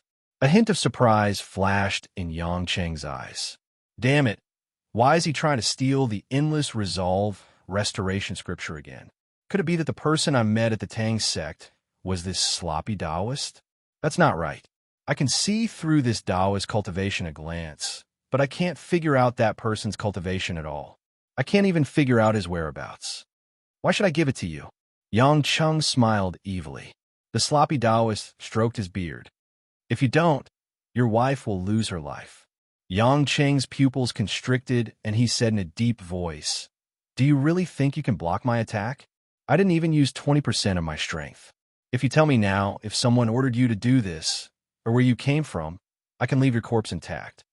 From the moment this Taoist kidnapped Lin Ruoshi, Yang Chung had no intention of letting him live. The slovenly Taoist priest laughed strangely. "If you kill me, your wife will die with me." "What do you mean?" Yang Chung frowned. Meanwhile, Lin Ruoshi, who was in the corner, carefully stood up and walked towards Yang Chung. The sloppy Taoist saw this and did not stop him. He said proudly, "Do you know that in the cultivation world of the southern border, there has been a saying of goo poison since ancient times?" "Goo poison?" Yang Cheng's face darkened and he asked angrily, "You planted a goo in my woman." Lin Ruoshi was confused, but she was talking about herself. She vaguely knew that she had been poisoned, and her face turned pale. The Taoist laughed strangely. "This old Taoist has taken out a treasure that I've kept for decades. Two hearts know. As long as this goo worm enters the body, the master of the mother worm only needs a thought, and the child worm will devour the host's heart." Yang Chung was instantly stunned, his mind blank. As for Lin Ruoshi, she had the urge to vomit. Her eyes were filled with fear. "As long as you make a move against me, the old Taoist priest, I know that I'm not your match. Why don't you just drag your little wife down with you? How about it, little monster? Do you want to give it a try? I heard that you are ruthless and never show mercy to your enemies. It can't be that you would abandon your own woman, right?" The old Taoist laughed sinisterly. Yang Chung came back to his senses. He gritted his teeth and walked to Lin Ruoshi's side, wrapping his arms around the woman's shoulders. Feeling Lin Ruoshi's trembling body, Yang Chung felt as if his heart was being bitten by insects. He could only hate himself for bringing such harm to this woman. Lin Ruoshi raised her head and saw the grief in Yang Cheng's eyes. That pure concern, without any distracting thoughts, made her feel a trace of warmth in her heart. Shaking her head slightly, Lin Ruoshi said, "I'm fine now. It's not as bad as he said." "Hee, little lady. The reason why you feel fine now is because I have tender feelings for the fairer sex and didn't let the insect eat your organs," the sloppy Taoist said. Lin Ruoshi raised her head stubbornly. "Oomph. What evidence do you have to prove that you poisoned me? I clearly didn't feel anything strange." "That's not poison. It's a parasite." A cruel smile appeared on the slovenly Taoist priest's lips. In the next second, Lin Ruoshi let out a blood-curdling scream. "Ah!" As if she was choked by something, the woman convulsed and clutched her chest. "Pooh!" A mouthful of blood sprayed out from Lin Ruoshi's mouth. "Ruoshi!" Yang Chung was shocked and furious at the same time. He hugged the woman and hurriedly transferred a stream of endless resolve restoration scriptures, power of heaven and earth, into her body. "What did you do?" The sloppy Taoist proudly said. "I just let the insect do some small things. Don't worry, it won't be fatal to damage such a small amount of internal organs. Do you believe me now?" Yang Cheng's eyes were bloodshot, but he was unable to rush up and crush him to death. "Yang Chung, I'm afraid. I don't want to die here." Lin Ruoshi sobbed and threw herself into Yang Cheng's embrace. "It's okay. I definitely won't let anything happen to you." Yang Cheng's heart ached as he continuously channeled the power of heaven and earth into his body. Suddenly, Yang Chung had an idea, and a hint of joy flashed across his eyes. "That's right. Why don't I use the endless resolve restoration scripture to kill the goo poison in Lin Ruoshi's body?" The sloppy Taoist seemed to have seen through Yang Cheng's thoughts and said with a smile, "It's best if you don't try to use your true essence to touch the child insect of the two minds' understanding. One of the special characteristics of the two minds' understanding is that once true essence comes into contact with it, it will explode. The poison in its body can directly cause the host's body to fester in an instant." Yang Cheng's face was ashen as he hurriedly retracted the excess heaven and earth energy. Lin Ruoshi regained some color, but she started to cry. She had never suffered such inhuman torture before. No matter how calm and tenacious she was just an ordinary woman. Yang Chung hugged the woman tightly and let her lean into his embrace.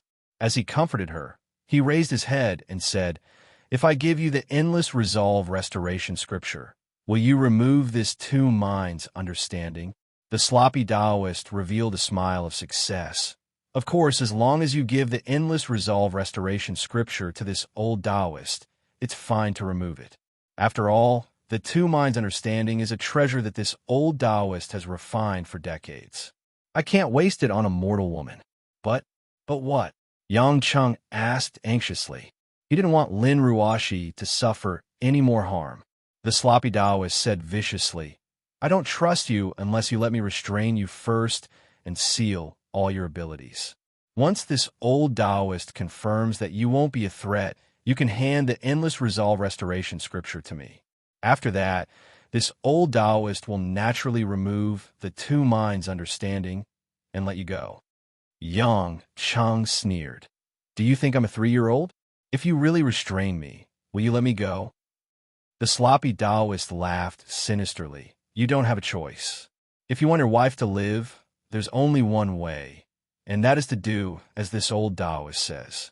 Otherwise, at worst, this old Taoist will bring your wife to the next world." Yang Cheng's expression was uncertain. This was clearly an extremely dangerous path. He didn't know what method the other party had to restrict him, but since he made such a solemn vow, it couldn't be simple. Although he could also use the main God's spatial laws in addition to the endless resolve restoration scripture. For an expert at the late stage of soul formation, his main God's spatial laws were useless. If it wasn't for Apollo's level of spatial laws, he definitely wouldn't be able to defeat him. When Lin Ruoshi heard this, she could no longer hold it in. She grabbed Yang Cheng's sleeve and shook her head desperately. Yang Cheng, don't listen to him. He'll kill you like this. He can't beat you, so he wants to use me to kill you. Don't worry about me. Since you're so powerful, you can just kill him and save me. Yang Cheng looked at the woman whose eyes were filled with worry and concern and smiled bitterly. Wife, I'm going to disappoint you this time. Chapter 922. Lin Ruoshi froze and asked in a daze, What? What do you mean? I'm not confident. I can kill him instantly if I attack, and I can't let anything happen to you. So, although I want to listen to you in the future and not make you angry, I can't listen to you this time. Yang Cheng said with a bitter smile. I know I've hurt you too many times. Maybe it's time for me to taste the consequences. After all, if I didn't make you angry, you wouldn't have been kidnapped and poisoned this morning. Because of this, I know it's very dangerous, but even if there's only a small chance, I won't let you die before me.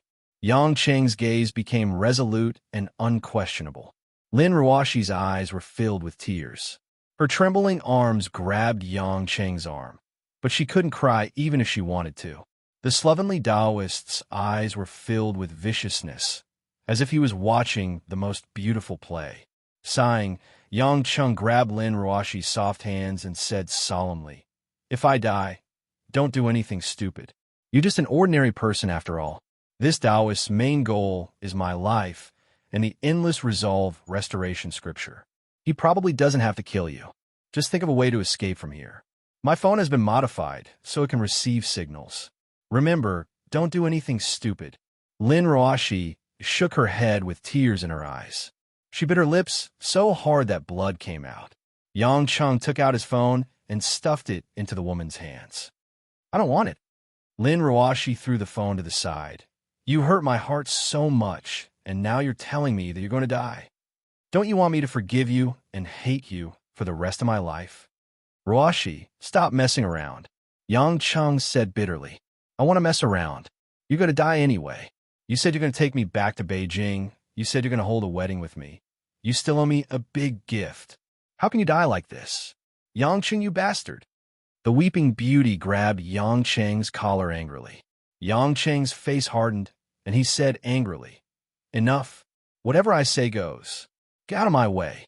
If you mess around again, I'll knock you out. Lin Ruoshi stopped crying. She stared at Yang Cheng blankly and started sobbing in fear. It was as if he couldn't believe that Yang Cheng would speak to him so fiercely. Are you two done discussing?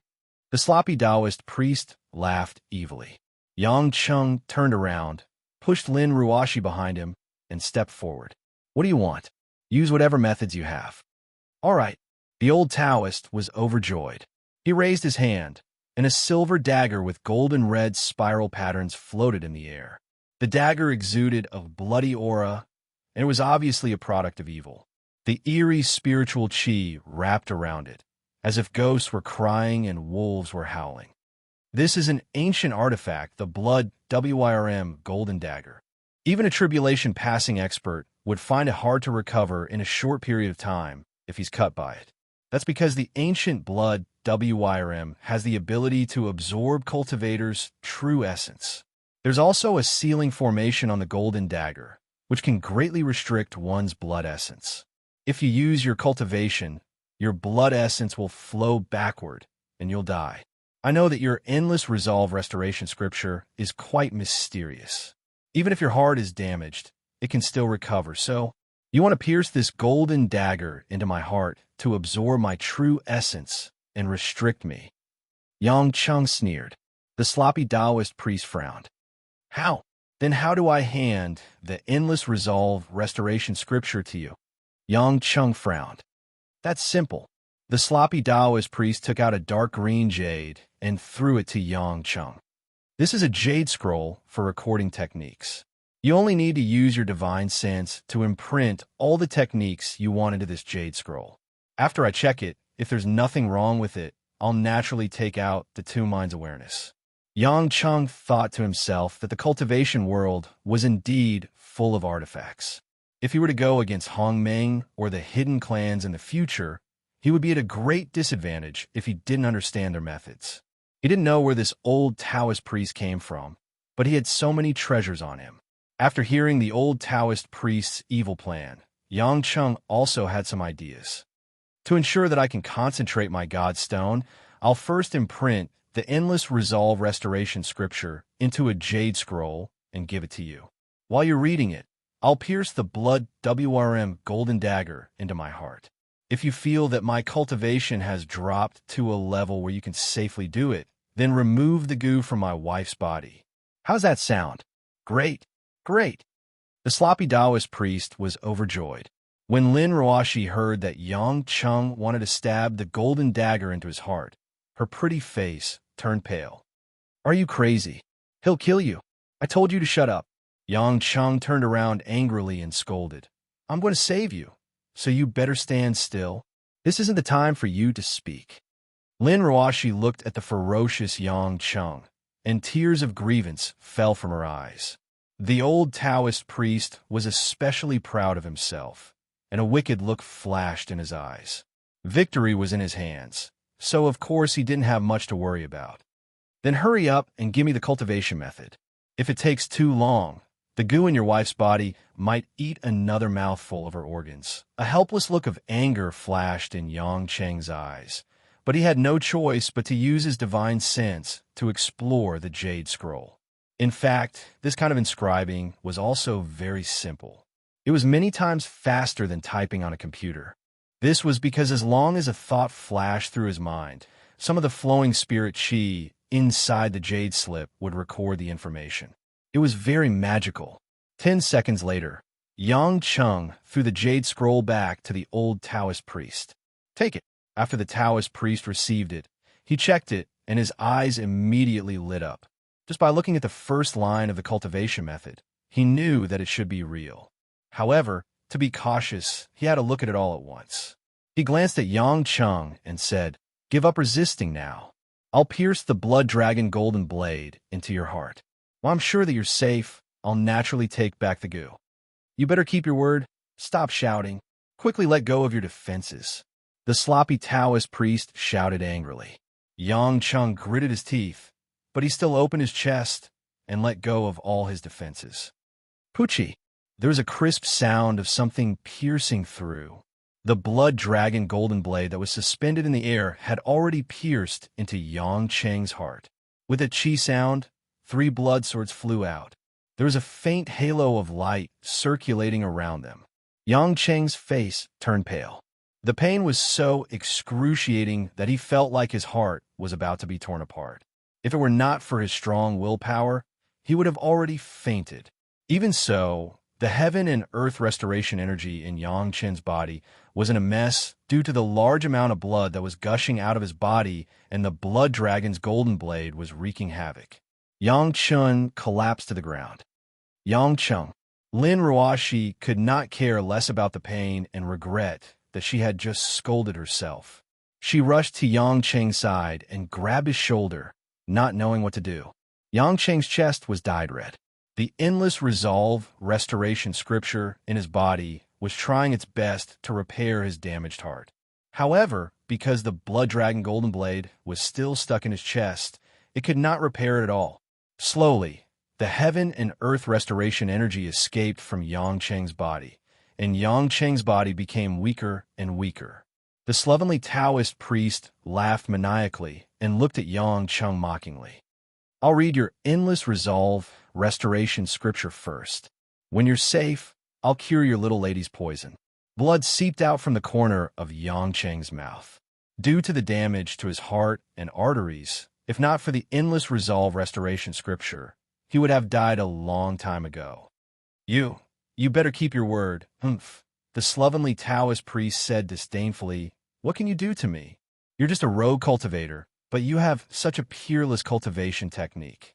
A man's wealth is his own ruin. Kid, you're going to bleed out first. Lin Ruoshi could not stand it anymore.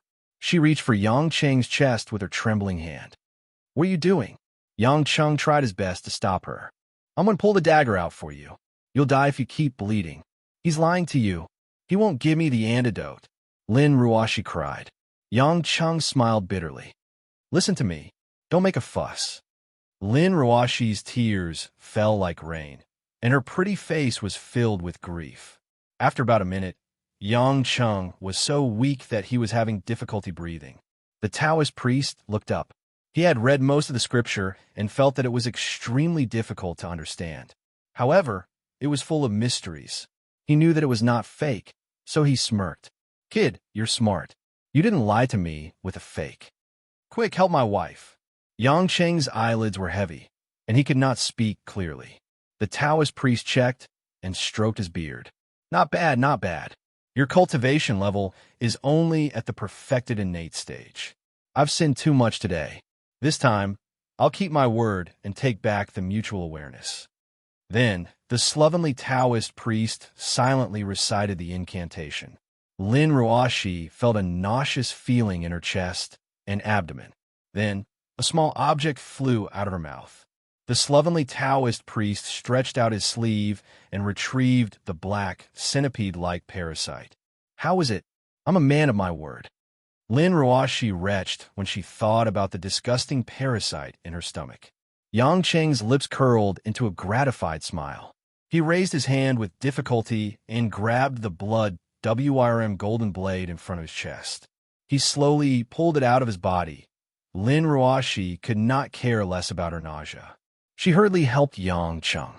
After losing a large amount of blood essence, the man's strength was no different from an ordinary man's.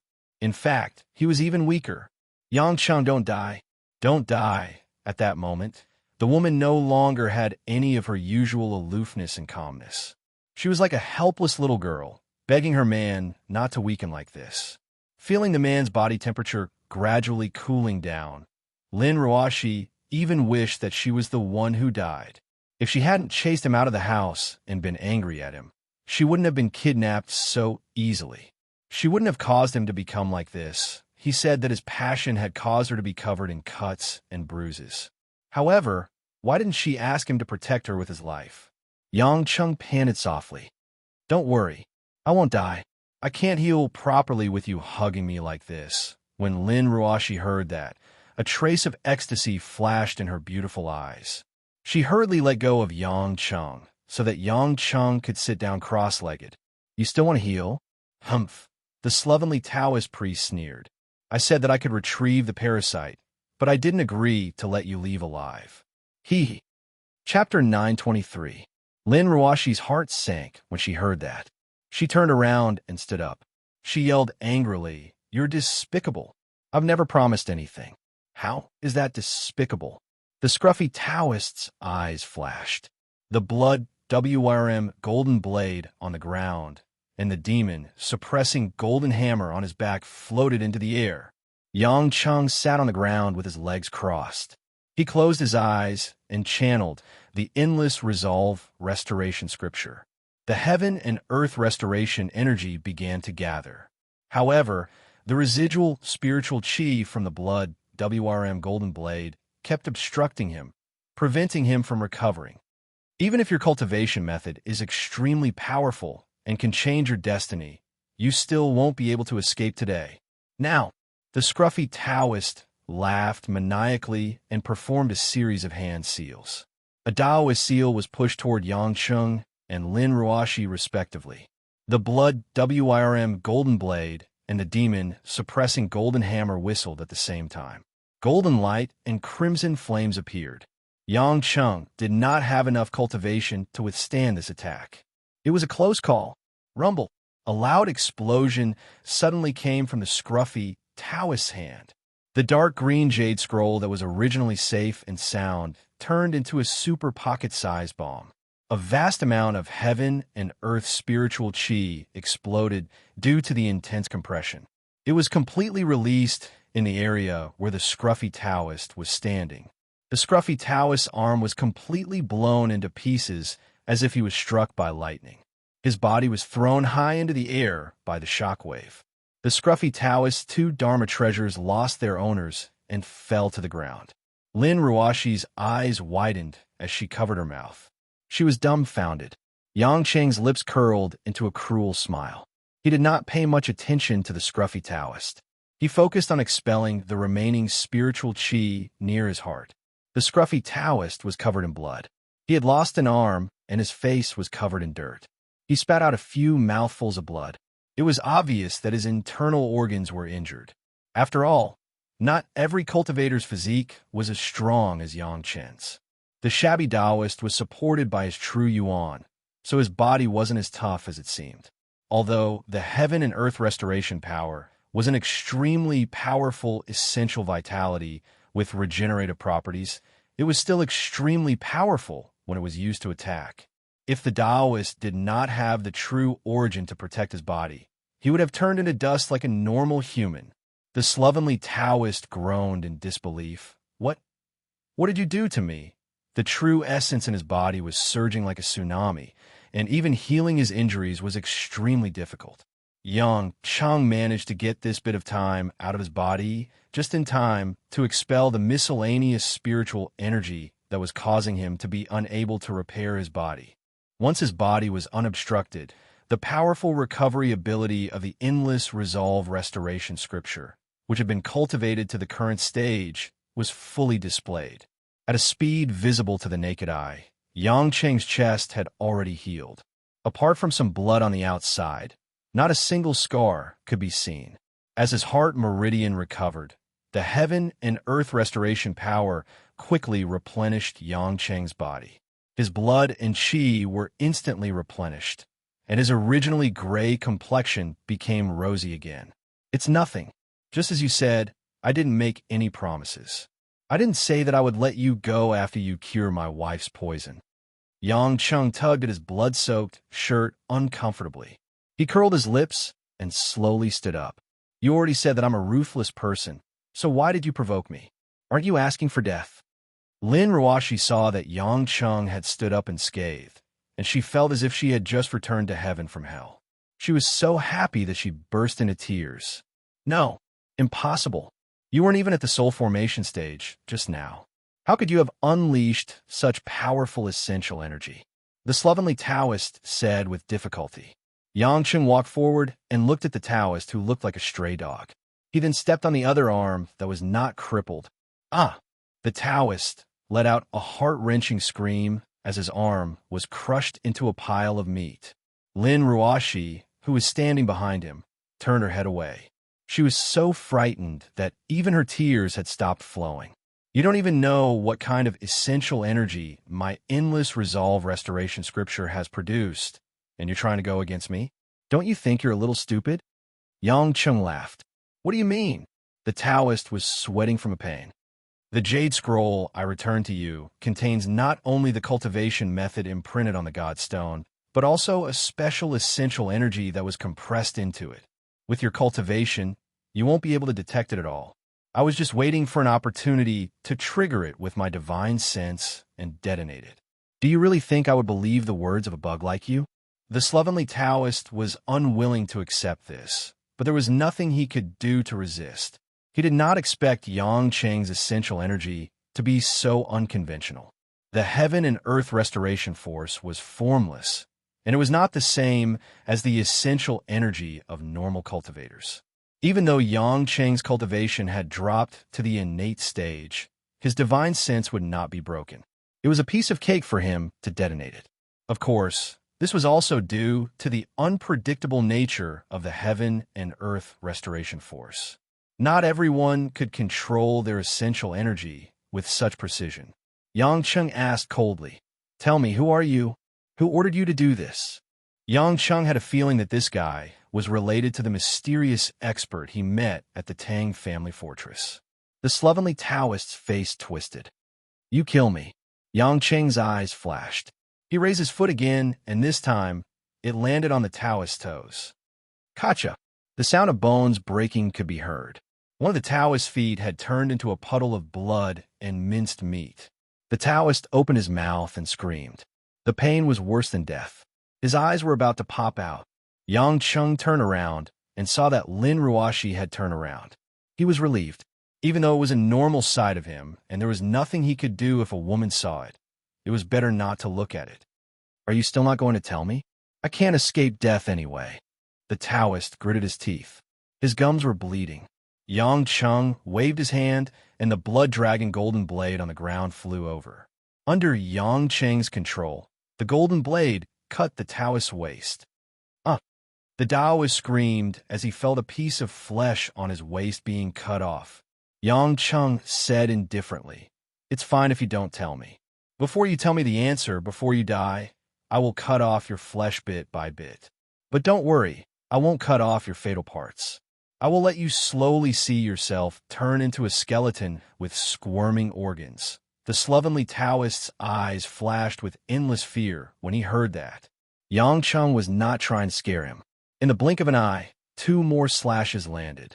Yang Chung was extremely familiar with the structure of a human body. After cleanly cutting off 2 pieces of flesh, the Taoist's life wasn't in danger. Instead, because Yang Chen's true yuan was also helping him slightly recover and stop the bleeding, he died much slower than ordinary people. You're a demented demon. You will fall into the path of demons sooner or later, never to rise again. You will die a horrible death. The Taoist screamed crazily. That's not the answer I want, Yang Chung said as he slashed again. The golden blade was extremely sharp. It was like a hot knife cutting through cheese. Soon, the Taoist's thighs and chest were covered with white bones. The Taoist was shocked and afraid. His eyes were filled with determination and a trace of boundless resentment as he said, "Since I've already failed, even if I don't die in your hands, I won't live for long. I won't tell you. I won't let you have peace of mind." After saying that, the Taoist's body suddenly tensed up. Following that, black blood flowed out from his abdomen. Then, all his flesh started to rot and stink. Yang Chun was startled. He recalled the festering symptoms of the 2 minds connection he mentioned earlier. Did this guy detonate the queen worm in his body?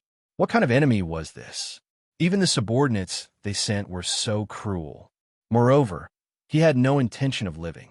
Obviously, he knew that the person behind the scenes would not show him any mercy. After thinking for a while with a heavy heart, Yang Chung made up his mind. He had to find a way to help the people around him improve their cultivation as soon as possible. He also had to strengthen their protection. However, he could not let the people around him be too anxious. He had to bear the pressure himself. After the slovenly Taoist died, the only things left behind were the demon-suppressing golden hammer, the blood WRM golden blade, and the platinum bracelet on his hand. Another thing that caught Yang Chen's attention was a diamond-shaped metal token of unknown material hanging on his waist. Chapter 924. Grabbing the medallion. Yang Chung took a closer look. Other than the word Huang in the ancient seal script, there was nothing special about it. When he released his divine sense to investigate, he could only feel that there were some inscriptions on the metal that he did not recognize. It seemed to be something similar to a password, but Yang Chung did not recognize it at all. Without any clues, Yang Chung could only put all these things into the parallel space. He did not have the Taoist's void-retrieving Tao art, but with a little use of the spatial laws, he could achieve the same effect. After he was done, Yang Chung walked over to Lin Ruoshi, who was standing not far away. Lin Ruoshi smelled a foul stench and turned around. Seeing this bloody scene, her eyebrows knitted together. Although this was not the first time she had seen Yang Chung kill people in such a cold-blooded manner, she was still not used to it. Yang Chung reached out to grab the woman's hand and said in embarrassment, "Ruoshi, I scared you just now. Are you all right?" Lin Ruoshi looked at the man with a complicated expression, gritted her teeth, and said, You said that all of this was actually planned by you." "Ugh, you can say that. Hee, if I really die, how could he let you go? I'm not that stupid." Yang Chung grinned. "You bastard." Lin Ruoshi angrily raised her foot and kicked Yang Cheng's calf with her high heels. "Do you know that my heart is about to break? Why didn't you tell me in advance? Do you think it's fun to make me cry? Do you want to take revenge on me for kicking you out of the house?" Although Lin Ruoshi felt that she was being a little unreasonable when she thought about how she was in so much pain just now, it was actually because the man did not tell her the truth. She was so angry that her teeth itched. Yang Chun pretended to be in pain as he rubbed his calf. Smiling sheepishly, he said, "I can't help it. I have to make it look real." Your expression has to come from your heart. Only when he sees you crying in despair will he believe that I really can't hold on any longer. Only then will he take back the goo worm. I'm worried that if he sees any flaws and becomes suspicious, you'll be in danger. What if he refuses to take it back? Are you really going to bleed to death like this? Lin Ruoshi asked with sparkling eyes. Yang Chung was stunned. He thought for a moment and then nodded. As I said, as long as I'm alive, I can't let you die first. Even if I feel sorry for others, there are some things I have to do. Lin Ruoshi closed her eyes and pursed her lips. She took a deep breath and said, so that even if I die with you, I will remember that you gave up your life for me, and I will remember your kindness in the underworld, right? Look at you. Isn't it all over now? Why are you still so obsessed with such a small matter? Yang Chung said with a smile. Perhaps in your eyes, it's a small matter for you to gamble your life with mine, but in my eyes, this is something bigger than the heavens, Lin Ruoshi said solemnly. Yang Chung was stunned. After a long time, he stopped smiling and asked, then when Yulei had a problem, didn't you also not tell anyone, not even me, that everything was under your control? That's because of what? Yang Chung grinned and asked. Lin Ruoshi bit her lips and said, because I feel that even if I tell you later, you will understand me. That's right. Yang Chung sighed and said, although I will feel uncomfortable when I know the truth, after some time, I will naturally not feel stifled in my heart. Because I can understand and accept your choice, I believe that you can also forgive me for my reckless decision just now. Lin Ruoshi lowered her head and muttered, no matter what, you're right. Seeing the woman's innocent look, Yang Chung couldn't help but want to reach out and touch her face.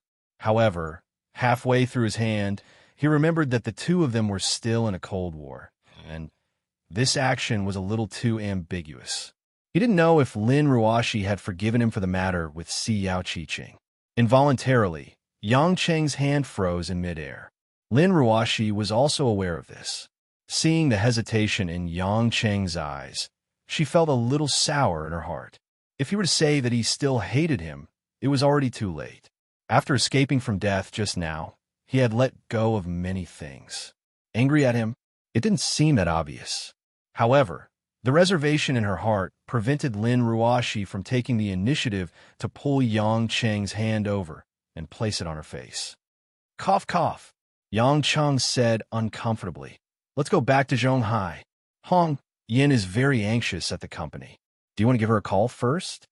Lin Ruoshi nodded silently and picked up her phone from the ground. Fortunately, the phone had been modified and it wasn't broken. After telling Zhao Hongyan that she was safe, Lin Ruoshi hung up the phone and looked at Yang Cheng questioningly. Yang Cheng stepped forward and hugged her slender waist. Through the dress, it was soft and elastic. I will try to slow down as much as possible. You can close your eyes because it may be too stimulating for you. Are we flying back? Lin Ruoshi still couldn't imagine that they would fly back to Zhonghai. Yang Cheng shrugged. What else can we do? Should we go down the mountain and buy a plane ticket? Or take a long-distance bus? Lin Ruoshi rolled her eyes at him and obediently closed her eyes. 10 minutes later, Yang Cheng returned to the villa in the western suburbs with Lin Ruoshi at the slowest speed possible. Of course, they couldn't go to the company. Fortunately, the houses in the western suburbs were separated by a great distance.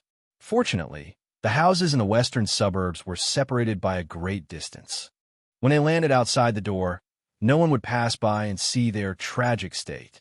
Yang Cheng let go of Lin Ruoshi's soft waist and said with a smile, "You can open your eyes now. We are home." Lin Ruoshi opened her eyes in a daze. Her eyelashes were trembling, and she found it unbelievable that they were already in front of the house. Yang Cheng rubbed his hands on his pants a few times and didn't know what to do. Should he go into the house? He was afraid that Lin Ruoshi was still angry. Should he not go in? He didn't want to give up. He had risked his life, so he should just forget about the incident with Si Yao Qiqing. Lin Ruoshi saw Yang Cheng's conflicted expression and roughly guessed the reason. She lowered her eyebrows and said, "Do you have anything to say?" Yang Cheng took a deep breath and hesitated for a while. He smiled and asked, "Ruoshi, I want to say..." Should I just leave like this? The ideal answer was naturally don't go and stay. That way, Yang Chung could stay on Sheen. But Lin Ruashi didn't know what was on her mind. She pinched the wrinkles of her skirt and didn't say a word. Yang Chung was a little embarrassed. He took a few steps back in disappointment and asked, "Then I'm really leaving?" Lin Ruashi still stood at the door and didn't say a word. Yang Chung was about to cry. What was going on? Even if she was still angry, she should at least give him a sign. Yang Chung was completely exhausted. He turned around and staggered outside, wondering where he should go to take a shower and change his clothes.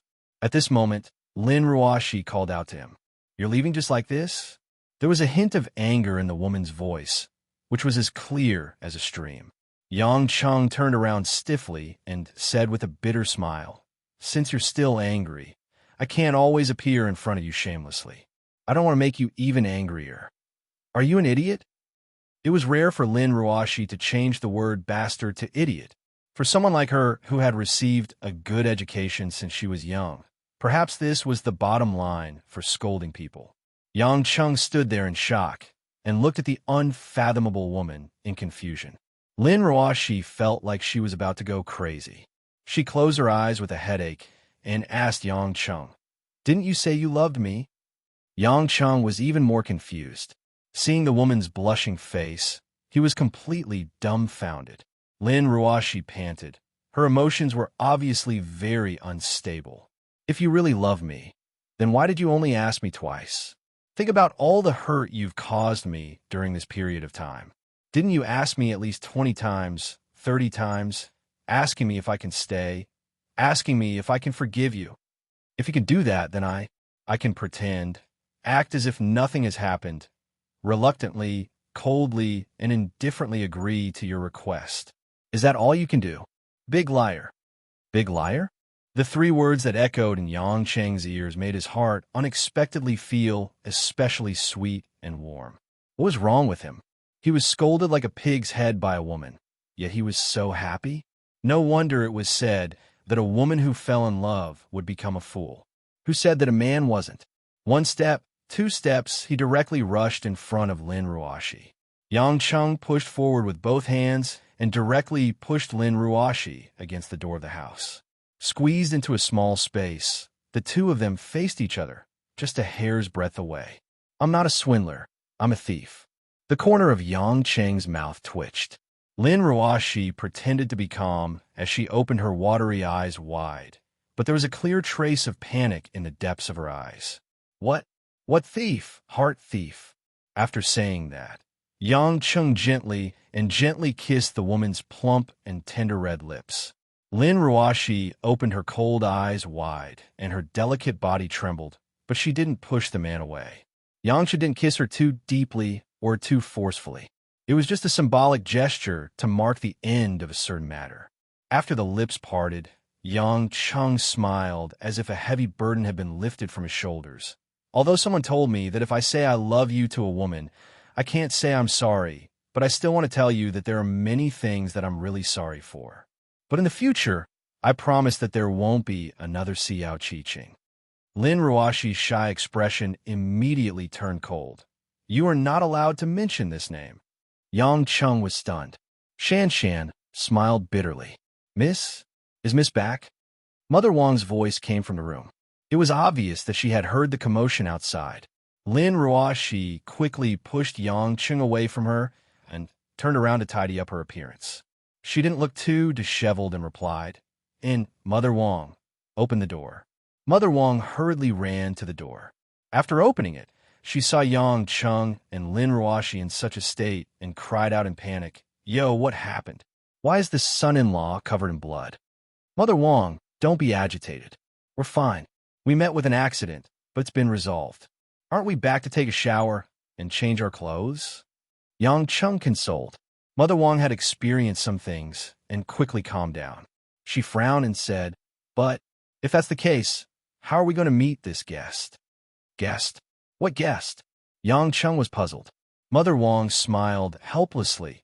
"Just 5 minutes ago, a Miss Xiao came. She said that she wanted to see Miss and is waiting in the living room." "Miss Xiao." Yang Chung was about to go berserk on the spot. This woman, Didn't he tell her to go as far away as she could? Hadn't she caused enough trouble? As expected, the killing intent that Lin Ruoshi had just restrained was released again. She turned around and glared fiercely at Yang Cheng, then turned her head and said, "Mother Wang, it doesn't matter. If it's her, you can meet her however you want." Chapter 925. Mother Wang was puzzled at first. Why did Lin Ruoshi's gentle temperament suddenly become so cold? Then, she glanced at Yang Cheng, who had a confused look on his face, and a flash of understanding flashed in her eyes. Sighing slightly in her heart, Mother Wang found that she was already used to this kind of thing. This son-in-law of hers could be said to be loved and hated at the same time. She only hoped that this time it would not be too serious. Walking into the hall of the mansion, Xiao Qiqing was already leisurely sitting on the big leather mahogany sofa in the living room, leisurely crossing her fair and smooth legs, drinking tea. Wearing a black knitted mohair top with a pair of hot black leather shorts, revealing her white arms, it was really sexy and seductive. This posture, it seemed that she was the owner of this house. Meanwhile, Yang Cheng and Lin Ruoshi had just returned home dejectedly. Lin Ruoshi's dress was dirty, and her hair was messy. It really did not look good. Hearing the sound of people, Xiao Qiqing put down the teacup and turned her head. Seeing the appearance of the two, the woman slightly opened her mouth, looking very surprised. Lin Ruoshi did not care about her own image at all. Her pretty face was like a 1,000-year-old ice jade sculpture, and the coldness in her beautiful eyes was enough to make Mother Wang, who was next to her, feel unbearable. "Get lost." Lin Ruoshi mercilessly said only one word. It was soft, but it was concise and deep. The little smile that had just appeared on Xiao Qiqing's face instantly froze there. Behind her, Yang Cheng raised his head and took a breath of cold air. It was better for him to pretend that he did not see or hear anything. Flipping her beautiful hair, Xiao Qiqing chuckled and slowly stood up, walking forward, and asked with her head tilted, "Where did General Lin and his wife come back from? Why are they so embarrassed?" "Get lost." Xiao Qiqing's smile froze again. This time, it finally turned into bitterness. "Can't we talk properly? I came here today because I have a serious matter." Lin Ruoshi turned around and said to Mother Wang, "Mother Wang, see them out." Mother Wang was a little confused, but at least she could understand. "Miss Xiao." Mother Wang smiled embarrassedly. "Although I don't know what happened between you and our miss doesn't want to talk to you at all. You should leave. I'll send you off." Xiao Qiqing looked at Yang Cheng behind Lin Ruoshi with resentment. Biting her thin lips, Xiao Qiqing asked, "Do you want to chase me away too?" When Yang Cheng heard this, he thought, "Isn't this woman trying to get me killed? Why are you asking me? I've helped you detoxify the poison and gave you money. I didn't even kill you for ruining our relationship as husband and wife. I've done my best. What else do you want? Besides, didn't I let you go the other day?" Yang Cheng said gloomily. Lin Ruoshi asked doubtfully, "Detoxify? What do you mean?" Yang Cheng did not hide anything. He told them about how he had helped Xiao Qiqing expel the poison from her body. Although Lin Ruoshi knew that this fellow was hiding something, she did not pursue the matter. She nodded and said, "Since that's the case, you should be grateful and not destroy other people's families to achieve your own goals." "You're right." Xiao Qiqing suddenly agreed. Her delicate face was filled with guilt. "I actually came here today to apologize to you." With that, Xiao Qiqing suddenly knelt on the ground. This time, not only Mother Wang, but Lin Ruoshi and Yang Cheng were also surprised. They stood there in a daze, not knowing how to let her go. "I was wrong. I was blinded by revenge. I wanted to use my body to ruin your marriage. I only realized now that I'm a vicious woman. Miss Lin, please forgive me for my recklessness. But I really need to live now. I don't want to die suddenly. If you don't help me, no one can save me." As she spoke, Xiao Qiqing's eyes were filled with tears. She was born seductive. Now that she was crying, she looked even more charming. Her whole body seemed to melt on the ground. Involuntarily, Mother Wang felt sorry for her. She quickly helped Xiao Qiqing up. "Oh, Miss Xiao, it's good that you're sincere. It's not the old society anymore. Why are you kneeling? Get up. Xiao Qi-Ching shook her head. If Miss Lin doesn't forgive me, I'll keep kneeling like this today. I'll die sooner or later if I go out anyway. It might even be more painful than death. I'd rather kneel here. The contrast between this woman's actions was too great. It made Yang Cheng's brain short-circuit. As for Lin Ruoxi, she was cold on the outside, but warm on the inside. Although she hated Xiao Qi-Ching for getting in the way and maliciously plotting against her, she still hated her for having a relationship with Yang Cheng. But after all, she was apologizing so heartbroken and sounded so pitiful. She couldn't help but soften her heart.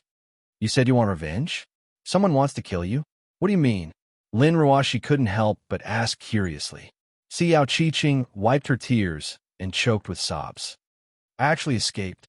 My family and my in-laws will find me sooner or later. What? This time, it was Mother Wang's turn to exclaim in surprise. Miss Xiao, what are you saying? Who will want to kill their own family? Could it be that the person you want to take revenge on is your family? They're not my family. Xiao Qi-Ching's eyes were bloodshot. Her face was filled with anger and hatred. She raised her head and said, I can't wait to peel off their skin and pull out their tendons. Seeing that Xiao Qi-Ching had lost control, Yang Cheng squinted his eyes. Based on his experience of reading people, this woman wasn't acting this time. Thinking about the weird things that happened when he met Xiao Qi-Ching and the weird sloppy old Taoist today, Yang Cheng vaguely guessed something. After making up his mind, Yang Cheng stepped forward and said, You can get up. Xiao Qi-Ching stopped crying. She raised her head blankly. You forgiven me? Yang Cheng said, Tell me everything about your background and everything that happened. Xiao Qi-Ching was stunned for a moment. She turned around and looked at Lin Ruoxi. Lin Ruoxi looked at Yang Cheng with a complicated gaze. After a slight hesitation, she nodded at Xiao Qi-Ching and said, If you don't play any tricks in the future, I'll forgive you this time. Xiao Qi-Ching showed a faint smile as if a heavy burden had been lifted from her shoulders. Thank you. You should have done this earlier. But young master, miss, even if you want to talk, you have to take a bath and change your clothes first. Mother Wang said with a smile. Yang Cheng suddenly smiled evilly. He turned around and hugged Lin Ruoxi's slim waist. He whispered in her ear, Wifey, let's take a bath together. Let go, Lin Ruoxi said softly. Yang Cheng immediately lost his courage and obediently let go. It seemed that the woman was still a little unwilling to let Xiao Qi-Ching get up. This was a strange mentality. She obviously wanted to let Xiao Qi-Ching get up, but she couldn't say it herself. Lin Ruoxi immediately turned around and went upstairs. As she walked, she said, Let's talk in my study. Mother Wang, help me prepare something to eat. I'm a little hungry. Yang Cheng signaled to Mother Wang with his eyes. He naturally had to prepare more food. Then he ran upstairs. In the end, only Xiao Qi-Ching was left downstairs in a daze. She looked at the back view of the two people going upstairs. Why? Are you a little envious? Mother Wang pursed her lips and smiled at Xiao Qi-Ching. Xiao Qi-Ching looked at Mother Wang in surprise. Then she smiled and nodded. Although they quarrel and fight, they've been married for more than a year after all. Their relationship is much deeper than that of an ordinary couple. Wang Ma sighed. Miss Xiao, I'm not the person involved, so I can't say much. But I think you shouldn't have any ideas that are impossible. That will only hurt you. Xiao Luo sighed. After that, Mother Wang went back to the kitchen to prepare food. Xiao Qi-Ching stood downstairs in a daze. Her eyes flashed with a hint of sadness. Half an hour later, after washing up and changing into clean clothes, the two of them felt refreshed again. They called Xiao Qi-Ching to Lin Ruoxi's study. If it was in the past, Lin Ruoxi wouldn't participate in these things that involve the unconventional society. But now that she was captured by a cultivator, she had to pay attention to it. Lin Ruoxi's study was very spacious. There were a few red leather chairs carved with golden nanmu beside the colorful cashmere carpet. The three of them sat together. After Mother Wang brought the pastries in, she left. She wasn't curious. She also felt that the content wasn't suitable for her to listen to. You can speak now. but don't exaggerate. I might know more than you do. Yang Cheng picked up a mung bean cake and stuffed it into his mouth. Xiao Qi-Ching took a deep breath. She seemed to be trying hard to organize her thoughts. After that, she said, I'm not sure if you've heard of the hidden family. Chapter 926. From the moment Xiao Qi-Ching opened her mouth, Yang Cheng's eyes subconsciously shone with two rays of light. It really was a hidden family. Lin Ruoshi was a little puzzled. Seeing that Yang Cheng's expression was a little serious, she didn't ask too much. In any case, she didn't understand after listening, so she just let Yang Cheng explain. Yang Cheng said, You don't have to worry about it. Just tell me everything you want to say. Xiao Qi-Ching was slightly afraid of Yang Cheng, who suddenly became so serious, but she still nodded and began to explain. Ever since the war between the ancient cultivators of Huaxia and the God clan, because Zeus was trapped in the Great Formation and Athena couldn't do anything alone, coupled with the fact that the gods were almost unable to reproduce the God clan, the gods declined. At the same time, with the decline of the gods, the ancient cultivators also died, disappeared, and there were only a few who broke through the void. However, those especially powerful cultivators also inherited the legacy of the ancient immortals from an even earlier era. Therefore, their descendants were naturally stronger than most cultivators. After the powerful tribulation transcending stage, cultivators who had waged war against the gods left. Their descendants formed an ancient clan. Because they lived in seclusion, they only pursued the immortal Tao and had almost no ties to the mortal world. Thus, they became a hidden clan. As time passed, not all the hidden families could last forever. First, some of the weaker families chose to return to the mortal world and fade into the crowd. Then, some families that didn't have any outstanding descendants were annexed by the other big families. In the end, in the entire Huaxia, there were only 3 big hidden families left: the Luo family, the Ning family, and Shao family. These 3 clans had survived 10,000 years of survival of the fittest, and they were ancient clans that gradually grew stronger. Not only did they possess a large amount of cultivation techniques from ancient times, they also possessed a large amount of magic treasures and medicinal pills. Of course, because of these things, the clans were filled with geniuses, and there were even many elders with unfathomable cultivation holding down the fort. Comparatively speaking, Hongming only consisted of various loose cultivators. Although the number of experts who stood out from the ancient martial arts sects definitely exceeded the 3 big clans, they were far from having as many elites as the 3 big clans. Furthermore, once one reached the soul formation stage and above, due to the existence of true yuan, one could use all kinds of magical treasures to fight against enemies. The conditions of the ancient clans were extremely advantageous. For a long time, Hongmeng had been guarding the ancient formation and Huaxia's foundation. They had not interfered with the ancient family and maintained a delicate balance. Xiao Qi-Ching came from one of the 3 big families, the Shao family. Speaking of which, Xiao Qi-Ching's status was not low. She was the second son of Xiao Mingyu and the only daughter of Xiao Majing. Sarlis and his first wife had 2 daughters. Xiao Qi-Ching was not born by his first wife, but she was Sarlis' youngest daughter by marriage. Logically speaking, Xiao Qi-Ching should be the pearl in the palm of his hand and doted on the most. However, Xiao Qi-Ching was born with the 9 meridians. The 9 meridians were destined to be unable to cultivate any techniques. This was because the yin qi was so heavy that the meridians could not absorb the spiritual qi of heaven and earth. The spiritual qi would automatically avoid it. Furthermore, the method to cure the 9 meridians had been lost since the ancient times. In the hidden clans, disciples who could not cultivate to the soul formation stage, even if they were the direct descendants, would not be respected. They could only be the periphery of the clan or be some servants in the clan. As for Xiao Qi-Ching, she was a girl who did not even have the chance to cultivate. Naturally, she could not be considered as trash. However, the 9 meridians had another major characteristic that made the Shao family look at her differently: poison immunity.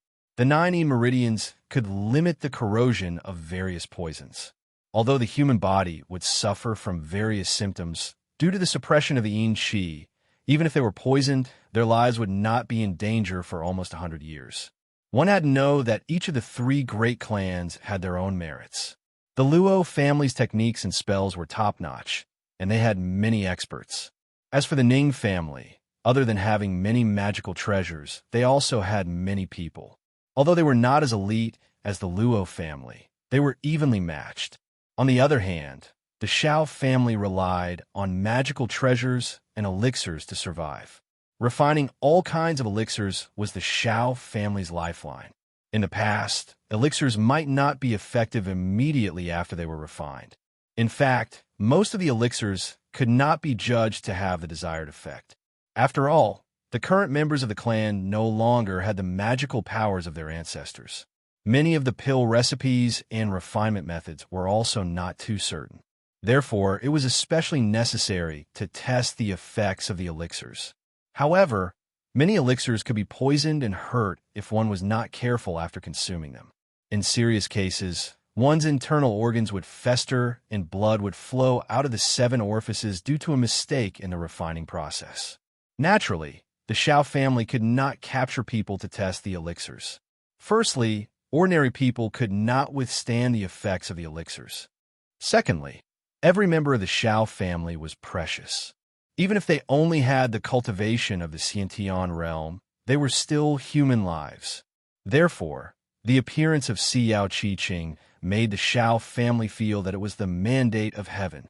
Although Xiao Qiqing could not cultivate, her 9 meridians allowed her body to be filled with cold spiritual energy. She was not an ordinary person. Moreover, even if the elixir test failed and she was poisoned by Xiao Qiqing, she would not die. In other words, Xiao Qiqing's body was like a natural test subject. Ever since Xiao Qiqing was sensible, as long as there were elixirs that were refined, the first one would be sent into her body. This was so that the elders who refined the elixirs would observe the changes in her body. If there were any symptoms of poisoning, they would find out the cause. If there was no reaction, naturally, the elixir test would succeed. Is this why there were so many unknown and complicated toxins in your body? Hearing up to this point, Yang Cheng could not help but frown. Xiao Qiqing's eyes were already red. When she thought of the tragic things that she had experienced since she was young, she would even wake up from her dreams. Nodding her head, Xiao Qiqing said, "They knew that if they wanted to help me suppress the cold poison in my 9 meridians, not only would they need to spend a lot of precious medicinal ingredients, they would also waste a lot of time. After all, although I was in pain, I would not die so easily. They did not have the miraculous cultivation technique that you have. Until now, I still can't believe that the cold poison that had accompanied me for almost 20 years was really suppressed." "Almost 20 years?" Yang Cheng was stunned. "You're not even 20 years old." Xiao Qiqing's face was slightly red. Of course I am not 20 years old. If anyone grew up like me, they would not be able to look young." Lin Ruoshi could not bear to listen to it anymore. She said coldly, "You still have the mood to ask about age? How can there be such a cruel family? Even if they did not save me, they would still use a living person as a medicine testing tool." Xiao Qiqing looked at Lin Ruoshi gratefully. She was obviously very happy that Lin Ruoshi would think so for her. "Miss Lin, you might not know this, but for a hidden family, since ancient times, strength is everything. For a daughter like me who cannot even cultivate, it is already very rare that they did not abandon me. In my family, even my biological father has never looked at me. That biological grandfather of mine has not even touched me." Xiao Qiqing sneered. Her eyes were filled with hatred and disdain.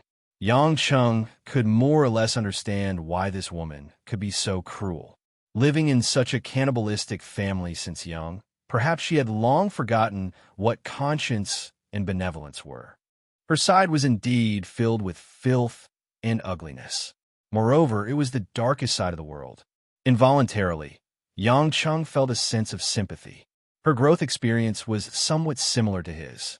It was just that she was probably hurt even more deeply.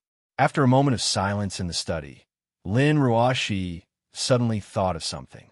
She asked, "Oh right, you still haven't told me. Where are these ancient families located? Now that technology is so advanced, has no one discovered them? Xiao Qiqing shook her head and smiled. Of course they won't be discovered. The location of the ancient families is actually similar to Hongming. They're all around the ancient formation. Most people will only think that it is a no man's land when they go there. But in fact, if you break through the outermost formation, you will discover that there is another world inside. No man's land? Yang Chang searched for the map information in his mind and said in a daze, "Don't tell me it's the Kekexili south of Kunlun." Xiao Qiqing nodded. What the people of Huaxian know about Kekexili is actually only the tip of the iceberg that is revealed through the illusion at the outermost area. If you don't have a special tool to pass through that formation, you won't be able to enter the interior to see the true appearance. That is a space opened up by an ancient divine power. It is very big.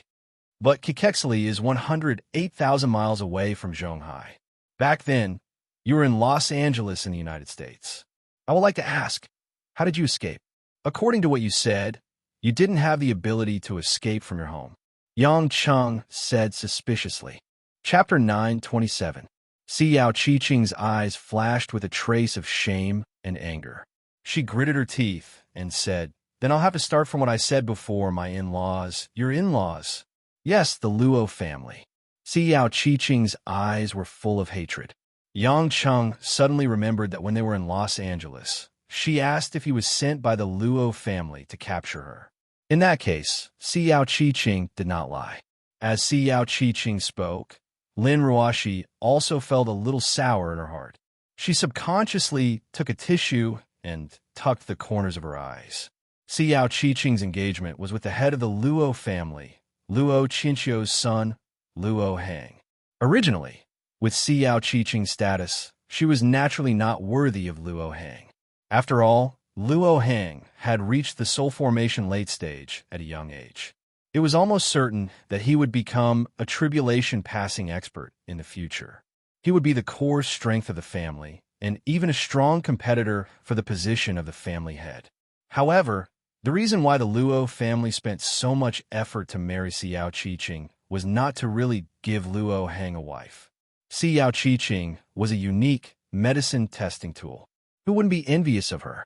The Luo family did this because they wanted the Xiao family to share Xiao Qiqing with them, so that they could refine and test pills to their heart's content. They said that they wanted to give Xiao Qiqing the status of a daughter-in-law and gave her many treasures as betrothal gifts. In fact, it was just for the sake of being fair and square. After all, there are not only a few hidden families in Kekexili.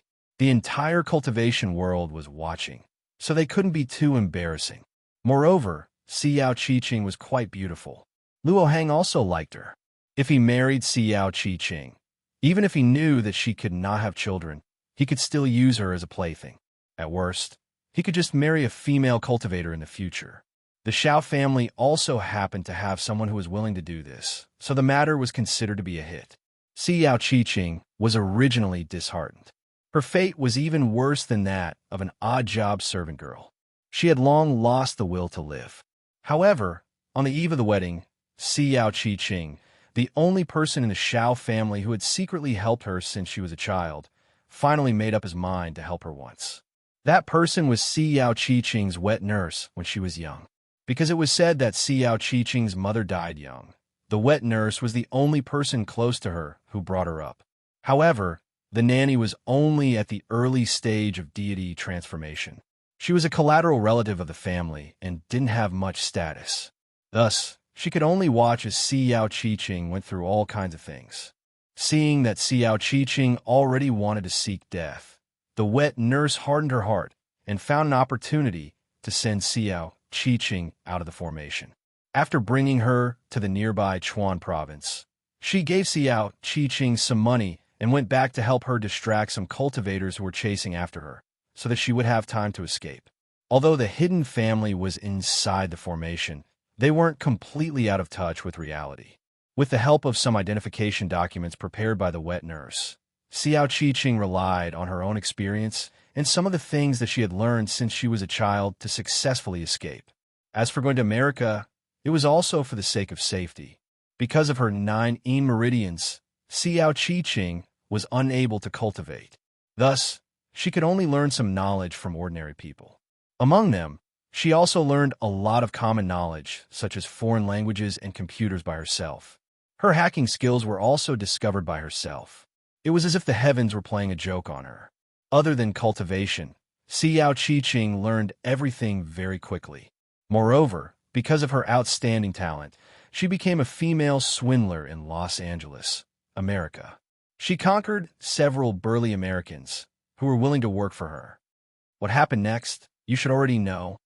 With a guilty expression, Xiao Qi-Ching said, "I know I've brought a lot of trouble to you, but now the only people I can seek help from are you." Xiao Qi-Ching looked at Yang Cheng anxiously. "Except for you, no one can save me." Yang Cheng touched his forehead and exhaled a mouthful of turbid air. He pondered and said, "You're putting me in a difficult position. After all, I'm not related to you. If I get involved in the disputes of the hidden family, what if they all become enemies with me?" Xiao Qi-Ching's expression darkened. She said gloomily, "I know it's very selfish of me to think like this, but I'm not reconciled to it. I'm still worried about my wet nurse. I don't know how she's doing. Will she be killed by them?" After saying that, the woman's eyes became moist again. Lin Ruoshi struggled for a while. She turned her head and said, "Honey, please help her. Those people are really hateful. At most, you could try your best to protect her. Maybe those people are no match for you. After all, if the hidden family really hides from the world, they will also send powerful people to stir up chaos in the world. Maybe when they realize that they can't bring her back easily, they will give up." Yang Cheng smiled bitterly. He reached out and touched Lin Ruoshi's face, which made Lin Ruoshi dodge and pout. Yang Cheng sighed. "How can it be so easy? Didn't you hear what she said just now? There are many people in the crossing calamity stage in the same family. They even have magic treasures and elixirs. I'm alone, and I have to protect so many women. I can't." Before he finished speaking, a light flashed in Yang Cheng's mind. "That's right, elixirs." Yang Cheng hurriedly turned his head and asked, "Xiao Qi-Ching, you said there are a lot of elixirs in the hidden family that can help with cultivation, right? There are also a lot of powerful cultivation techniques and cultivation materials." Xiao Qi-Ching nodded. "Yes, the reason why the ancient martial arts sects in the secular world can't have a large number of people break through to the soul formation stage is because they don't have the assistance of those elixirs, spirit herbs, and cultivation techniques. Those are the foundation of the hidden family. They're treasures that will not be easily leaked." Yang Cheng's eyes were burning with greed. "I don't have much interest in protecting you or helping you take revenge. But in order to let my darling's cultivation speed up, it's not a bad idea to ask for some treasures to help with cultivation." Yang Cheng smiled evilly. Xiao Qi-Ching almost fainted. She involuntarily tried to dissuade him. "Don't do such a stupid thing. Do you want to go to the hidden family alone to steal elixirs? Are you crazy? There are at least thousands of cultivators in Hongming, and none of them dare to go to the hidden family to fight for anything. Do you think the elders of the hidden family are so easy to deal with?"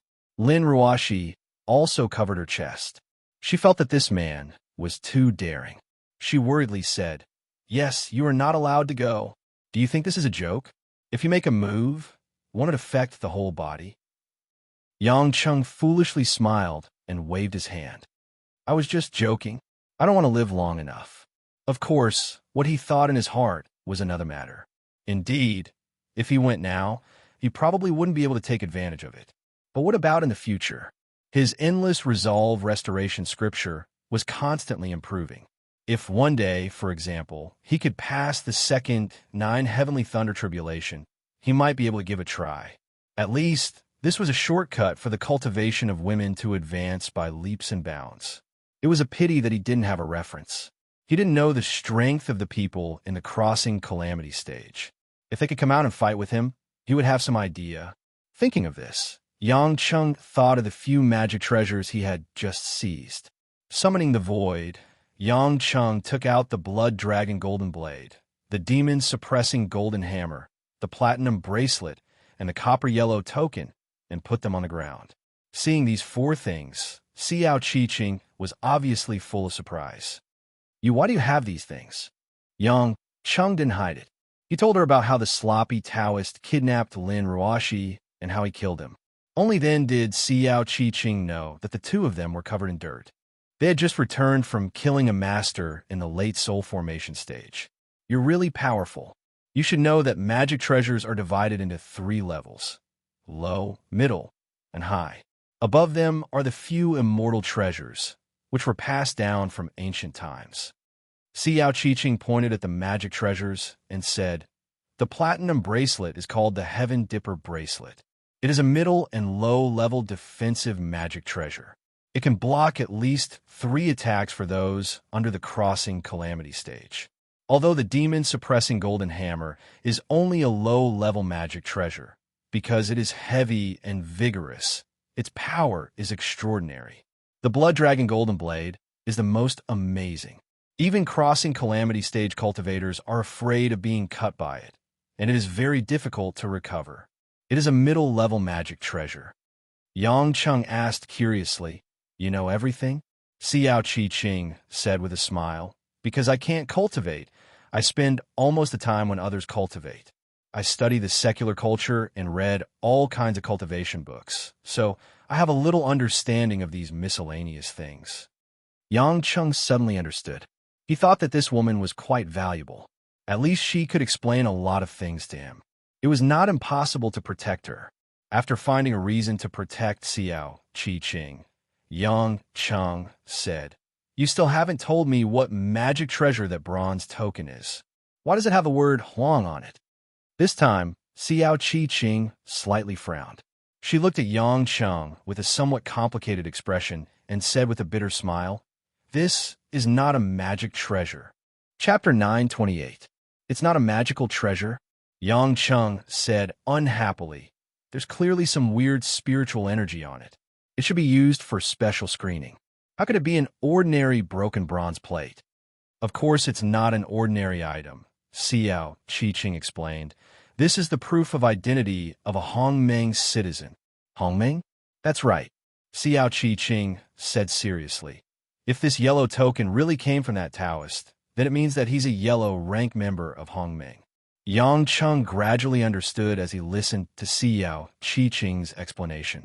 Hongmeng was located near the ancient formation. In the central area of Kekexili, the creator of the illusory realm created the Heavenly Islands at the same time. The Heavenly Islands were a group of different sizes suspended in the air. At the top of these islands was the ancient formation. From top to bottom, there were 4 main areas: heaven, earth, black, and yellow. The heaven ranks were the top existences who didn't care about Hongmeng. They only focused on protecting the formation and pursuing the heavenly Tao. These doyens with unfathomable cultivation bases were all on the highest and only heaven's vault island. The earth ranks were the leaders of Hongmeng. However, there were only a dozen elders, and most of them were in the tribulation stage. The black ranks were the backbone of Hongmeng. Most of them were in the late soul-forming stage, and there were more than 100 of them. Most of them were at the lowest level of the yellow rank. They were made up of those who had entered Hongmeng for less than 200 years, or those whose cultivation was lower than the tribulation stage. The yellow rank was actually the Hongmeng that the Yellow Flame Iron Brigade often referred to. This was because the yellow rank was in charge of daily communication with the secular world. Periodically, they would send out a Hongmeng messenger as the judge. However, the power of the yellow rank wasn't uniform. The stronger ones were comparable to the soul formation final stage, while the weaker ones were comparable to the soul formation early stage. Cultivators of the same rank had different offensive powers due to their different cultivation arts and Tao comprehensions. Back then, Ling Shuzi had been in Hongmeng for less than 200 years and hadn't reached the tribulation passing stage yet. His strength was considered high among the yellow rank, so he was sent as a messenger. Of course, because Hongmeng wasn't a strictly disciplined organization, even if they weren't Hongmeng messengers, as long as they didn't affect the secular order, they wouldn't be punished. After all, the main purpose of Hongmeng's existence was to protect the Grand Formation and at the same time, to prevent those who had reached the soul formation stage and shouldn't live in the secular world from disturbing the society of ordinary people. It was not really to forcibly imprison those cultivators above the soul formation stage. What was certain was that the golden rank was the level where good and bad people mixed together. Not all of them were loyal to Hongmeng. Some golden rank cultivators would choose to secretly join the hidden families in order to get some elixirs and dharma treasures to help them improve. It was conceivable that although Hongmeng was an organization for itinerant cultivators, in terms of resources, it was really poor to share it with over 1,000 cultivators. This yellow token is that person's proof of identity, and it's also the key that can be used to detect the illusion of Kukushi Li. If you take it, you can smoothly enter that world, Si Yao Chi-Ching said. Yang Cheng was delighted and said with a chuckle, "In that case, this thing is more useful than the 3 Dharma treasures. I have to keep it."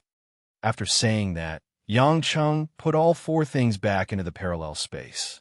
Lin Ruoshi had been listening silently and did not interrupt. At this time, she finally opened her mouth and said, "Don't act recklessly. I just said that the other party is not the kind of people that you can suppress. If you go, you might not even be able to fill the gaps between your teeth. I'm very worried now. Will Hongmeng become your enemy after you killed that Taoist?" "I don't think so." Si Yao Chi-Ching shook her head and said, "Hongmeng will definitely not involve the people of the secular world in order to snatch something. Yang Cheng's cultivation is so high. Of course it is understandable. But since he kidnapped you, it means that he has his own personal reasons, or he was instructed by the hidden families to do so. Even if Hongmeng knew that Yang Cheng killed that Taoist, they would not blame Yang Cheng. After all, that Taoist was the one who did the wrong thing first. The elders of Hongmeng are all very principled. Compared to those hidden families, they are much better." Si Yao Chi-Ching's words were obviously filled with hatred. This kind of hatred that came from the bones would probably be imprinted in the bottom of a woman's heart for the rest of her life. Only then did Lin Ruoshi let out a sigh of relief. But then she frowned and said, "In that case, isn't the reason most likely because the hidden families want to make a move on us?" "That's right." Si Yao Chi-Ching sneered and said, "They are all extremely greedy. They must have found out from some channel that Yang Cheng's cultivation technique is very mysterious. But because of some reason, they can't directly snatch it, so they won over the people of Hongmeng. According to common sense, a Huang rank cultivator in Hongmeng would not have more than 1 magic treasure, but this cultivator has as many as 3. He must have listened to the hidden families to get the benefits." Yang Cheng's eyes wandered. Thinking about the expert he met at the Tang sect, he vaguely felt that there must be a connection, but these things were hidden in his heart. There was no need for him to say it. "I want to thank you for helping me solve a lot of problems. If there is anything I don't understand in the future, I will ask you," Yang Cheng said with a smile. Si Yao Chi-Ching's eyes flashed with a hint of light. She immediately nodded and agreed. "I am a postgraduate student in the computer science department of Zhonghai University. I am a professor's assistant. You can find me at any time." When the words were about to come out of her mouth, she felt that it was a bit easy to misunderstand. So Si Yao Chi-Ching hurriedly apologized to Lin Ruoshi and said, "Miss Lin, I didn't mean that. I already know my mistake." Lin Ruoshi smiled faintly and shook her head indifferently. After hearing about Si Yao Chi-Ching's tragic life, Lin Ruoshi did not have much dislike for this girl who was not even 20 years old, but had suffered so much. First, he promised to forgive her, not to be calculative about her lies and obstructions, and even asked Si Yao Chi-Ching to stay at home for dinner. However, Si Yao Chi-Ching tactfully said goodbye and left. Although Yang Cheng did not clearly say that he would protect her, nor did he say that he would help her take revenge, she understood the meaning behind Yang Cheng's words. Naturally, he would not disregard her life and death. She also knew that her request was actually a little unreasonable. It was already a great success to have such an outcome.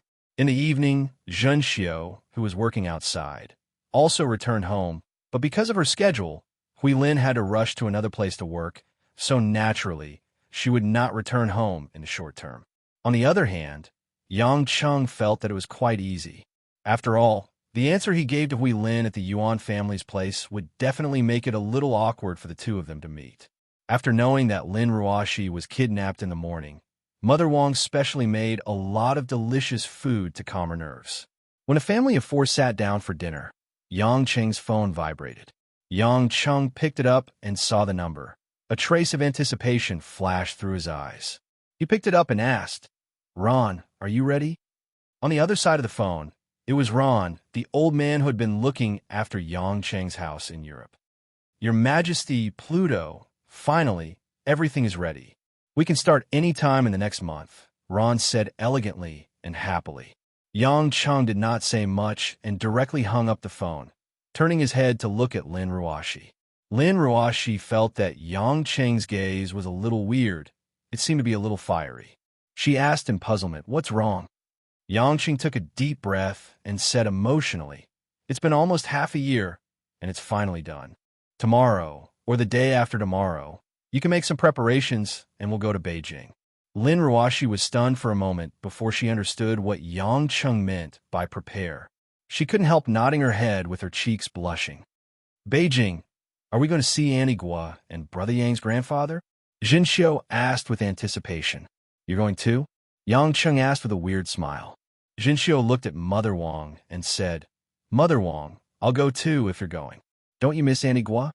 Mother Wang patted Jin Xiu's head affectionately and scolded with a smile. "Don't mess things up. Beijing's Yang family isn't a place that anyone can go. Just stay at home with me and look after the house." Jin Xiu stuck out her pink tongue and didn't say anything else. However, Mother Wang turned to Yang Cheng and said, "Young master, I heard from Miss that you're planning to hold a wedding. Is the wedding going to be held soon?" Yang Chen looked at Lin Ruoxi in surprise. Laughing, he said, "Hee, Babe Ruoxi, I didn't know you were looking forward to it so much that you even told Wang Ma secretly." How could I?" Lin Ruoxi was so embarrassed that she wanted to hide under the table. She anxiously said, "Mother Wang, don't spout nonsense." Mother Wang smiled bitterly and hurriedly said, All right, I was the one who eavesdropped, right? Don't bother with an old woman like me. What's there to be shy about? Besides, we've been married for almost 2 years, and we haven't had a wedding yet." Yang Cheng blushed with shame. He had been preparing for half a year in order to hold a wedding that would leave no regrets. Was it easy for him? "Son-in-law," Mother Wang said with a smile, "I just want to know, although I won't be going to Beijing, can I be there at the wedding? I know that after preparing for so long, it's most likely not going to be in the country. To me, watching the young miss grow up as a bride has always been a wish of mine. I want to participate, can I?" "Mother Wang, why are you saying such sad words?" When Lin Ruoxi heard this, tears welled up in her eyes. Yang Cheng smiled and said, "Of course you can, and you must be present. I've even helped you choose your role at the wedding, so don't worry." Mother Wang immediately revealed a relieved smile. She happily wiped the corners of her eyes and said, "Miss, I think you should put the company aside. How can such an important matter be more important than seeing your in-laws and having a wedding? Tomorrow, let's leave tomorrow." Chapter 929. Although Lin Ruoxi felt that Mother Wang's joy and eagerness were a little exaggerated, she also felt a little impatient. Of course, Lin Ruoxi would never admit it, because she would be laughed at by Yang Cheng. But she was really looking forward to what gift he had prepared for her. If it was worse than Qianni's big pink diamond, she would refuse to hold the wedding. Lin Ruoxi thought without confidence. She had to admit that when the real good thing was approaching, Lin Ruoxi felt that everything in the company was not a big deal. She postponed all the work, gave it to others, and let Mo Qianni temporarily be the temporary president. It only took her an hour to finish everything. In the following night, Lin Ruoxi was busy packing. After all, after returning to Yinjing this time, Yang Cheng wanted to go abroad to get married, and she had no time to go home. At the same time, Yang Cheng did not deliberately hide the wedding with Lin Ruoxi from the other women, but called them one by one. This wedding must be held, and it could only be held for Lin Ruoxi alone. Otherwise, it would be a complete mess in the future. Although everyone treated each of them with sincerity, nothing could be done without rules. Yang Cheng did not want women to fight against each other in the future, so his real wife still needed to establish a stable position. Yang Cheng did not hesitate and sincerely asked Mo Qianni, Qiang Wei, and other women if they wanted to attend the wedding. First, this was their right, and it was a kind of respect. Second, the place he was going to take Lin Ruoxi to, he would also let them see in the future. After all, it was the trace of his past. As a result, the women's thoughts were surprisingly unanimous. They did not want to go. However, when the wedding was over, they were very interested to see the trace of the past that Yang Cheng mentioned. Yang Cheng could only smile bitterly. It seemed that the women were planning to pretend that nothing had happened, but they were also very curious about some other aspects of him. Therefore, Yang Cheng decided to send someone to take the women to the wedding venue after the wedding. Of course, he had to obtain Lin Ruoxi's consent in advance. At least, he would consider it after a honeymoon. In Yanjin, Guo had been looking forward to it for days. As soon as Yang Cheng called, she immediately went to the airport to welcome him. However, after she told this to Yang Gongming, the old man rejected Guo idea. It's the younger generation's trip home to visit their elders. If they went to the airport to pick them up, wouldn't that mess up the seniority? The old man said indifferently, and Guo thoughts were all stuffed back into her stomach. Yang Cheng murmured in his mind. This old man really wanted to save face, but he didn't care about it. Instead, he felt that the family was more interesting this way. He didn't want Yang Gongming to put on a welcoming attitude and then call a group of government officials to get close to him to get some benefits. He didn't care much about the power and wealth of the Yang family. The key was their influence, which would be a great advantage for him and the people around him living in this country. The next morning, Yang Cheng and Lin Ruoxi got on a plane to Yanjin. 2 hours later, the plane landed at the Yanjin International Airport. Guo didn't come in person. She only asked the guards at home to pick them up. As a soldier, the Yang family naturally wouldn't be too ostentatious. Besides, Yang Cheng's return to the Yang family wasn't something that could be publicized in a high profile. Lin Ruoxi was wearing a Bottega blue chiffon pleated silk dress, paired with a pair of black Ferragamo suede high-heeled sandals. Her long hair was gently combed behind her back, making her look elegant and fresh.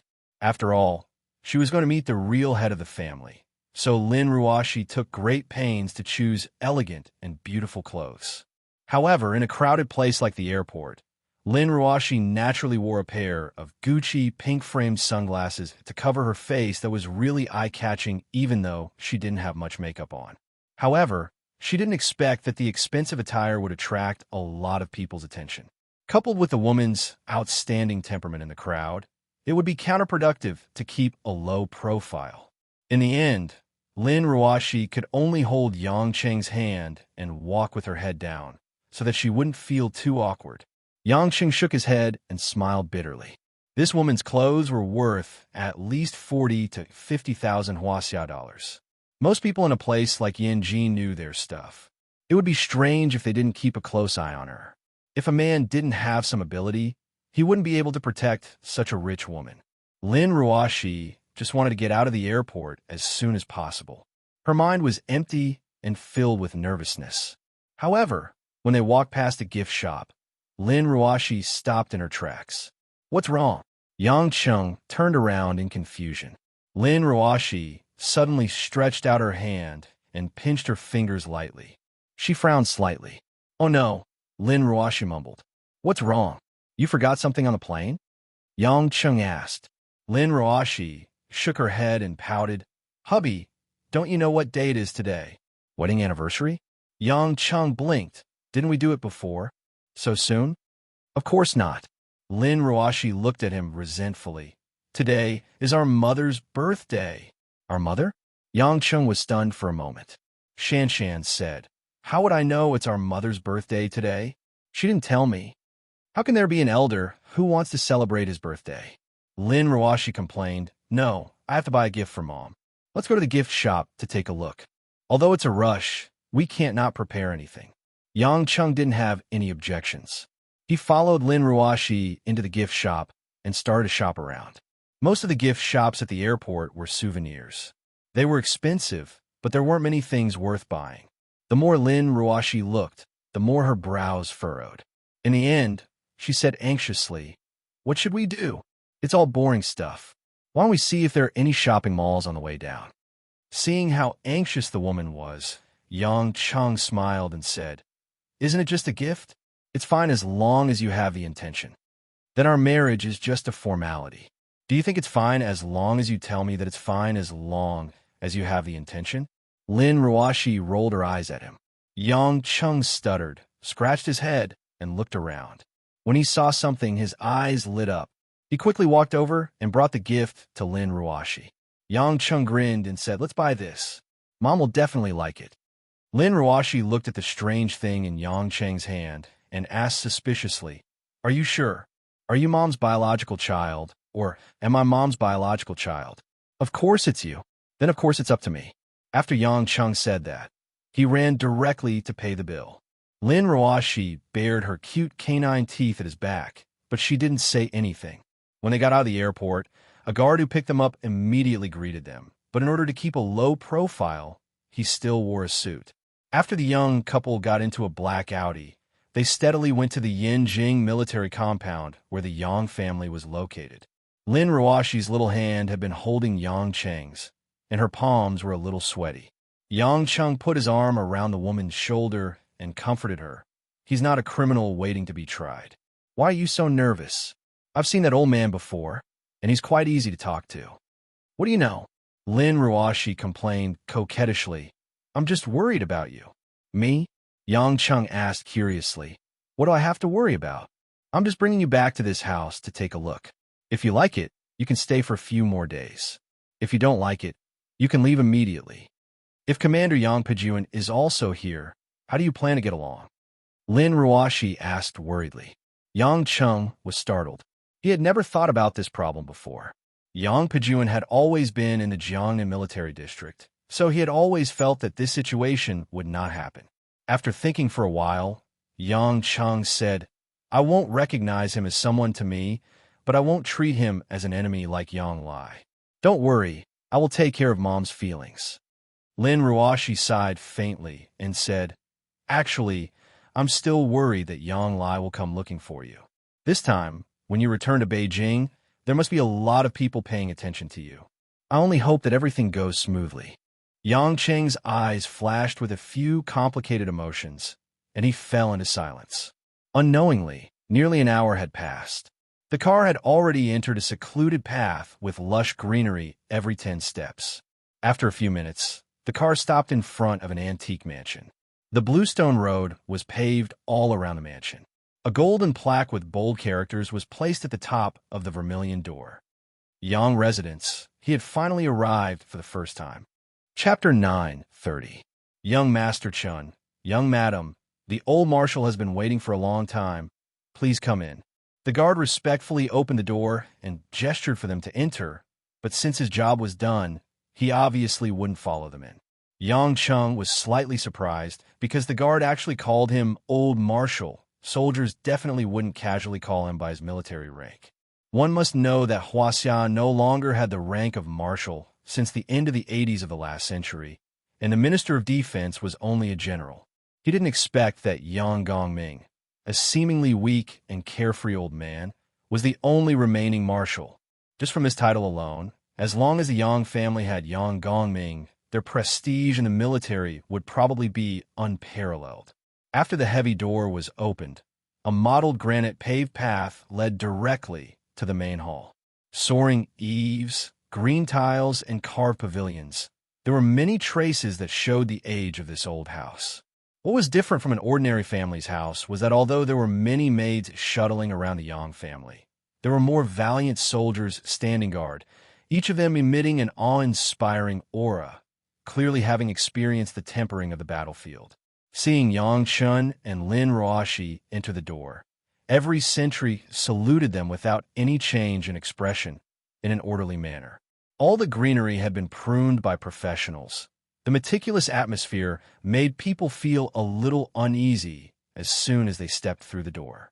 Of course, to Yang Chung, it wasn't anything special, but his hand that was holding Lin Ruashi's small hand once again revealed a little cold sweat. Yang Chung walked in with the woman, turned around, and couldn't help but laugh. "Why is CEO Lin so nervous? Do you want me to tell you a joke to lighten your mood?" Lin Ruoshi bit her thin lips, rolled her eyes at him, took a deep breath, and tried to relax a little. "This house is not bad. It should be worth a lot of money. And these servants are well trained.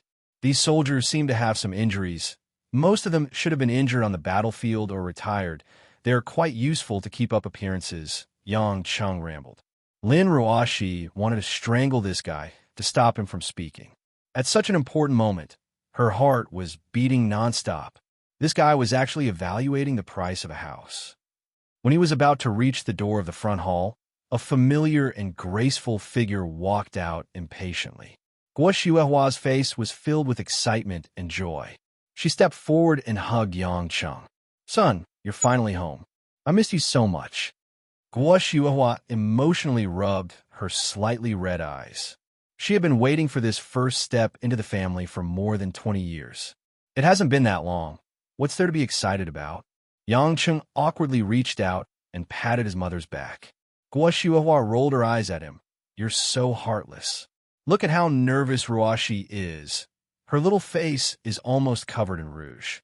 "Mom, I didn't—" Lin Ruoshi was so embarrassed that she didn't dare to look at her mother-in-law.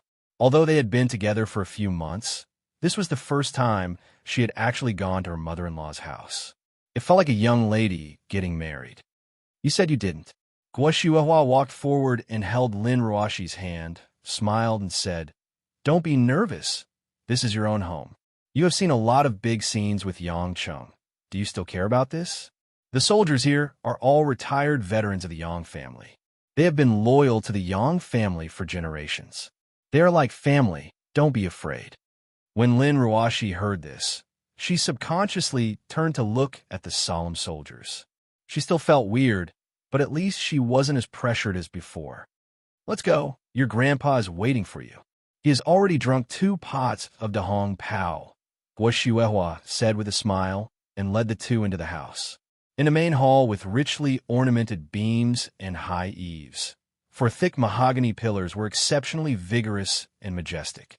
On the flat stone floor, simple and honest furniture was arranged orderly. On the wall opposite, there was a famous painting of 10,000 galloping horses. It was the only decoration. Old man Yang Gongming was wearing a white shirt and black loose pants. He was tapping the table with his knuckles lazily. Behind Yang Gongming was the amiable old lady, Yin Sanyang. She was wearing a gray robe and was also looking at Yang Chung and Lin Ruoshi as they entered the house. "Dad, the 2 kids are finally here," Guo Xuehua said with a smile as she walked forward. Yang Gongming nodded and didn't say anything. He only looked at Yang Chung with a deep gaze. The lazy expression on Yang Cheng's face disappeared as well. He looked at the old man with a complicated expression. The pair of grandfather and granddaughter stared at each other. The people around them couldn't understand what was going on. Lin Ruoshi didn't even dare to breathe loudly. Although this old man had been to her house before and praised her kindly, Lin Ruoshi felt pressured now that she had lost her home advantage. One had to know that this was a Chinese leader that could be seen on small TV. He was a founding father and the previous chairman of China. There was a world of difference between hearing about him and seeing him in person. After a long time, a simple smile appeared on Yang Gongming's face. "You're back." It sounded like a question, but it also sounded like a confirmation. Yang Chung lowered his head and chuckled. "I'm here, not back." Yang Gongming raised his eyebrows and turned to look at Lin Ruoshi. He asked warmly, "Ruoshi, tell me, are you back? Or are you here?" It was not the first time that this old man treated her like a granddaughter, but Lin Ruoshi couldn't help blushing. She glanced at Yang Chung carefully and found that Yang Chung was winking at her. Lin Ruoshi hesitated and said, "Yes, I'm back." "Hey." Yang Chung hugged Lin Ruoshi like crazy and said gloomily, "Honey, why are you siding with an outsider? You have to be on the same page as your husband. We're just here for a walk. What do you mean by coming back?" "What? Don't be so childish. Coming back means coming back." Lin Ruoshi pushed Yang Chung away. "I feel ashamed. What's there to be embarrassed about? You're so aggressive in front of an elder. Aren't you thick-skinned? Why are you so shy now? Yang Cheng's face turned bitter. This woman betrayed him too quickly. She was a typical fence-sitter. Yang Gongming, on the other hand, laughed and clapped his hands. Looks like you're not living a good life. You can't even control your own wife, yet you're trying to take advantage of me. Yin Sanyang and Guo Xuehua, who were standing at the side, giggled. Yang Cheng's face turned red. He realized that he was the target of everyone. He didn't have much status in the family, and now he had even less. Daughter-in-law, Yang Gongming said. Guo Xuehua immediately went forward and asked, Dad, is the banquet starting? Yes. Let's go to the backyard today. Open a jar of aged Huadiao wine. Although this kid doesn't know what's good for him, I'm an elder. I won't lower myself to his level, Yang Gongming said jokingly. Yang Cheng touched his face and muttered a few words. However, Lin Ruoxi pinched his waist, and he didn't dare to say anything else. Although the two of them didn't have anything nice to say, the atmosphere was surprisingly relaxed after they got along. Lin Ruoxi also felt weird, but she unconsciously relaxed and began to look around the Yang clan's mansion with a sense of novelty. It was a century-old mansion, after all. Many parts of the mansion were preserved in the ancient style. There were also many antiques and artworks. It felt like they were in a historical museum. They came to the backyard where Yang Gongming often rested. There were many delicacies on the dining table. Most of them were the favorites of Yang Cheng and Lin Ruoxi. There were even some glutinous rice balls that were unique to Beijing. Lin Ruoxi was touched. Obviously, these dishes were prepared by Guo Xuehua. Lin Ruoxi heaved a sigh of relief when she didn't see Yang Pejuan and Yang Lai. After all, Yang Cheng had said that he would kill Yang Lai the next time he saw him. After the family took their seats, Yang Gongming asked Yin Sanyang to take a seat as well. Yin Sanyang declined a few times, but in the end, she sat down respectfully. Yang Cheng found it rather odd. Based on his current cultivation that had passed the first 9 heavenly lightning tribulation, he could clearly see Yin Sanyang's cultivation level. She seemed to be in the middle stage of the soul-forming stage. However, logically speaking, shouldn't such an expert enter Hongming? Why would she lower herself to be Yang Gongming's servant? Chapter 9:31. Although he had a lot of questions, Yang Cheng wasn't a particularly nosy person, so he didn't plan to ask anything. After the banquet started, Guo Xuehua handed the porcelain bottle of Huadiao wine to Lin Ruoxi and signaled Lin Ruoxi with her eyes to be responsible for pouring the wine. Lin Ruoxi was stunned for a moment before she remembered her current identity. It seemed that this kind of work should be done by herself. Although she wasn't used to it, she still poured wine one by one, starting from Yang Gongming with a red face. Yang Cheng smiled and said, Wife, this is the first time you've poured wine for me. Lin Ruoxi looked at his rogue appearance and was angry. She pouted and snorted, ignoring him. Seeing this, Yang Gongming asked with a smile, I heard from your mother that you came back this time to hold a wedding? Yang Cheng grabbed a chicken leg and ate it while smiling. Old man, I spent a lot of money to prepare for this wedding. I came back mainly to ask you for some sponsorship. You're quite straightforward. Yang Gongming sipped his wine and said leisurely. Lin Ruoxi kicked Yang Cheng's calf under the table. She hated that this guy couldn't be more serious. How could he be short of money? If it wasn't for the fact that she felt that it was strange for the bride to pay for her own wedding, she would have given it to him. Yang Cheng didn't think much of it. After all, we're family. What's yours is mine. Even if you don't have money, it's fine to give a few family heirlooms or something to please them. Yang Gongming didn't answer, but said, After dinner, follow me to the Yang family's ancestral hall and kowtow to the ancestors. In the afternoon, some of the direct descendants of the old Yang family will come together to meet you. If you want money or treasures, as long as they approve of you, they will naturally be yours. That's simple. Once it's approved, the entire Yang family will belong to me? Yang Cheng asked with a faint smile. Yang Gongming glanced at him and said, Naturally, I'm waiting for the day I die. Otherwise, why would I allow you to trample on me? Yang Cheng took a big bite of the chicken. I knew you wouldn't be so kind. Don't think that I don't know what you're after, but it doesn't matter. It's better for people to want something than to want nothing. It's just human nature, Yang Gongming sighed. But there must be rules, and we still have to do what we need to do. As for what process you choose, I don't care. I only want to see the result I want. Yang Cheng pondered for a while before saying, Aren't you going to make your granddaughter-in-law stupid if you make it sound so profound? As he spoke, Yang Cheng pursed his lips at Lin Ruoshi. Lin Ruoshi was indeed in a daze because she had no idea how the two of them communicated.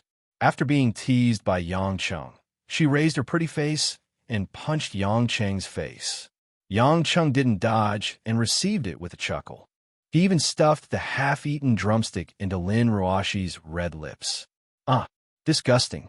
Lin Ruoshi couldn't take it anymore and quickly fled to the seat next to Guo Shuihua, glaring at Yang Cheng angrily. Yin Sanyang pursed her lips and smiled. Master, it seems like young Master Chun and his wife are very affectionate. Yang Gongming nodded in agreement. Indeed, Guo Shuihua's lips twitched when she heard this. Following that, Yang Gongming asked about recent events. Most of them were trivial matters in life. Yang Cheng only cared about eating and drinking, so most of the questions were answered by Lin Ruoshi. When they were almost done drinking, Yang Gongming waved at a maid. The maid understood and placed a bowl of noodles in front of Guo Shuihua. Guo Shuihua was stunned for a while before she recalled something. Shuihua, it's your birthday today, but you're not a young person anymore, so I prepared some simple longevity noodles for you. Consider it a blessing. Yang Gongming said warmly. Guo Shuihua was touched. She smiled. Dad, I didn't expect you to remember. I haven't celebrated my birthday in years, so I didn't think about it. You don't come home often, so naturally no one remembers your birthday. Yang Gongming pretended to be unhappy. Guo Shuihua smiled shyly, but her eyes were full of gratitude. In big families, the status of women was not as high as in ordinary families. After all, the concept of seniority was relatively strict. Therefore, as a father-in-law like Yang Gongming, he still remembered his daughter-in-law's birthday and specially prepared longevity noodles. It was inevitable that Guo Shuihua was very grateful. Seeing this scene, Lin Ruoshi, who had already prepared a birthday gift, was a little nervous. She suddenly felt that the gift Yang Cheng bought was really unreliable. Should she take it out or not? Unexpectedly, Yang Cheng spoke first. He grinned. Mom, happy birthday. Ruoshi said that it's your birthday today and specially bought you a gift. Guo Shuihua looked happy. She looked at Lin Ruoshi with her eyes full of relief. You're really considerate. Yang Cheng might not have that concept at all. Actually, there's no need to buy any gift. It's just a small gesture. After all, we don't lack anything. Mom, I also wish you a happy birthday. That gift. Lin Ruoshi hesitated for a moment. She quickly stood up and said, I'll go get the gift. It's in the suitcase. When Lin Ruoshi ran to get the gift, Guo Shuihua asked Yang Cheng doubtfully, Kid, did you fool Ruoshi? Why does she look so weird? Yang Cheng said sternly, Am I that kind of person? Besides, I don't have the guts. Who doesn't know that I'm a henpeck husband? Yang Gongming interjected lightly. Well, it's good for young people to know their own limits. Yang Chen couldn't help but admire this old man's quick thinking despite his age. Not long after, Lin Ruoshi came to the dining table with a gift box that was about a foot tall. She gently placed it in Guo Shuihua's arms. Mom, I bought it in a hurry. I'm not sure if you like it. If you don't like it, I'll buy you another one, Lin Ruoshi said seriously. She had always been cautious and meticulous. Giving her mother-in-law a gift was a very serious matter. Guo Shuihua was also curious about what was inside. She stood up and opened the box on the spot. When she saw the real body inside, Guo Shuihua had a strange expression on her face. Yang Gongming and Yin Sanyang didn't know whether to laugh or cry. Lin Ruoshi, who was the one who gave the gift, was blushing to the ears. He saw a colorful, round, and plump terracotta doll standing on a porcelain cushion in a charmingly naive manner. Although the doll was colorful and eye-catching, it was shaped like a beer bottle. It was indeed a strange gift for Guo Shuihua. Guo Shuihua couldn't help but laugh. This doll looks like it's pregnant. Is it a pregnant doll? Ruoshi, I think it's suitable for you to keep it. Lin Ruoshi was even more embarrassed. She gritted her teeth and looked at Yang Cheng. It was all his fault. I think it looks good. Why don't you keep it? Yin Sanyang chuckled. Yang Gongming asked Yang Cheng. Since you chose it, why don't you tell me why you chose it? Yang Cheng was eating a pork trotter with his chopsticks. When he heard that, he pouted and said reluctantly, Of course I have a reason, but it's meaningless to say it out loud. No, I have to say it out loud. Guo Shuahua's interest was piqued. It's Mom's birthday today, and you're choosing a pregnant doll for me. What's this? Do you want a younger sibling? Yang Cheng was embarrassed. He quickly said, all right, I'll say it. I'm getting goosebumps all over my body. Everyone couldn't help but laugh. Even the maids nearby couldn't help but laugh. Yang Cheng wiped his mouth and pointed at the doll. This Russian doll is called Matroska. There's something special about it. Something special? That's right. Yang Cheng leaned over and picked up the doll from the pedestal. Everyone was surprised. After the doll was taken away, an identical but smaller version of the Russian doll popped out of it. Lin Ruoshi was interested. She went forward and took the doll away. Unexpectedly, an even smaller doll popped out. This time, everyone understood what was going on. Guo Shuhua picked up another 2 dolls and realized that there were 5 dolls stacked together. This is interesting. It's a doll within a doll. Not bad indeed. Yang Gongming praised. There must be something special about it, right? Yin Sanyang asked. Yang Cheng nodded and smiled. Matroska Russian doll. In Russian, it means mother's doll. It's made into layers, meaning that a mother is protecting her child in the innermost layer. This time, no one laughed. They all looked at the doll in silence, many thoughts in their minds. Guo Shuehua's eyes were red and moist. She looked at Yang Cheng with satisfaction and quietly put the doll back into the box. All right, I'll accept this gift. But don't ever buy this kind of gift again. Not only does it look weird, but it also makes you cry easily, Guo Shuehua joked. Lin Ruoshi heaved a sigh of relief and rolled her eyes at Yang Cheng. He knew the meaning of the doll, but he didn't want to tell her in advance. Although it was the first time they had a family gathering after returning home, everyone had a great time during lunch. After lunch, Guo Shuehua smiled meaningfully and led Lin Ruoshi back to her room in the backyard. As for Yang Cheng, he followed Yang Gongming to the ancestral hall and kowtowed helplessly. It wasn't a big deal to kowtow, but Yang Cheng felt embarrassed to be seen kowtowing.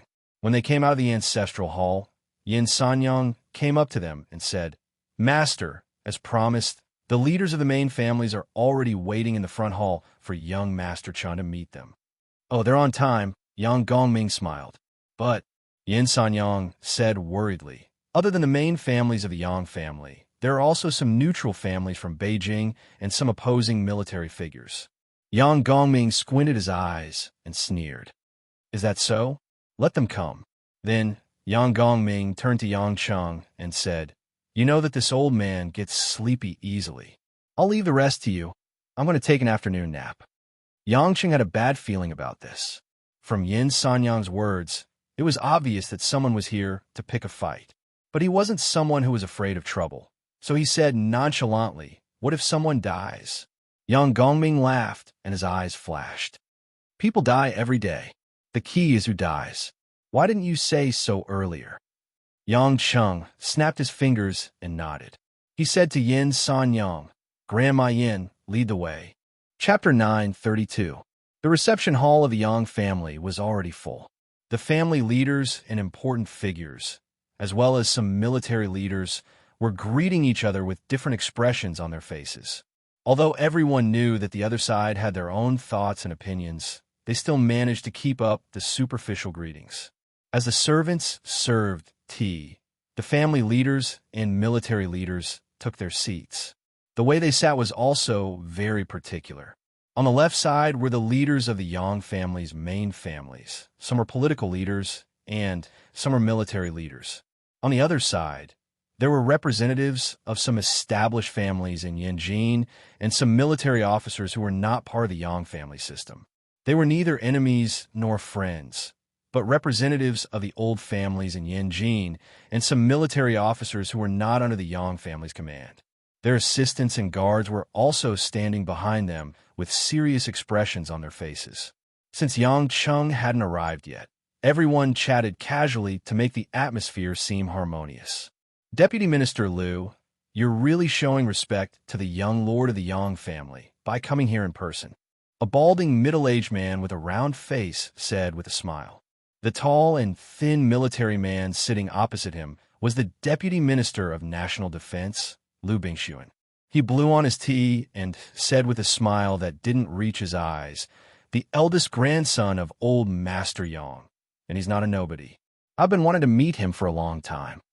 All right, Deputy Minister Liu, I heard that young Master Yang went overseas to apprehend a businessman from Zhonghai who committed treason and brought him to justice. Another man with a mustache and a pale face asked curiously. Liu Bingxuan nodded. That's right. I'm actually here today to thank him in person for that matter. That's true. I heard that the businessman is one of young Lord Yang's father-in-law. The mustached man laughed. A few middle-aged men on the side began to ask with interest. One of his father-in-law? Where did that come from? The mustached man replied naturally. You don't know? I heard that young Lord Yang is very playful in Zhonghai. The women around him are enough to form a class. Everyone knew about this before they came, but they all burst into laughter when they talked about it. It seems like he's very different from Commander Yang Pejuan. No wonder. Otherwise, why would he suddenly appear after more than 20 years? The Yang family actually has such a talented young man. I wonder what Eunuch Yang is thinking. The people who are not the direct descendants of the Yang family and the opposing military figures all sneered. On the other side of the Yang family, including Liu Bingxuan, the Deputy Minister of National Defense, all looked terrible. At this time, several servants of the Yang family suddenly walked into the living room. What surprised everyone was that all the servants had brought along a complete set of camera equipment. Even the camera stand was professionally placed at the entrance. The bald man was stunned. He stood up and scolded. What are you doing? Who allowed you to come here to take pictures? The servants hurriedly replied awkwardly, Minister Chun, our young master asked us to come over to film. The bald Minister Chun frowned. Young master? Was it that Yang Chung? Where was he? Why aren't they out yet? Just at this moment, a lazy voice came from the back of the hall. You haven't even met me, and you're so eager to see me. Is there something wrong with your sexual orientation? Accompanied by Yin Sanyang, Yang Chung walked out with a harmless smile on his face. Following that, under everyone's different gazes, he gracefully sat on the main armchair that Yang Gongming usually sat on. The scene instantly quieted down. The direct descendants of the Yang family all looked rather curious and puzzled. As for Minister Chun and the others who were being ridiculed, their expressions didn't look good. You are Elder Yang's eldest grandson, Yang Chung? Minister Chun asked unhappily. Why is it only you? We're here to visit Elder Yang. Yang Chung had a puzzled look on his face. Visit? What? You're hoping that my old man will get sick. What nonsense are you spouting? Minister Chun doesn't mean that. An officer reprimanded in a rough voice. Yang Chung smiled and said, I knew it. The old man isn't sick. Why are you visiting him? It seems like you're going to curse him to get sick. Do you guys have a grudge against him? You're lying. Minister Chun said angrily. We sincerely respect Elder Yang. As for you, let's not talk about whether or not you're a descendant of the Yang family.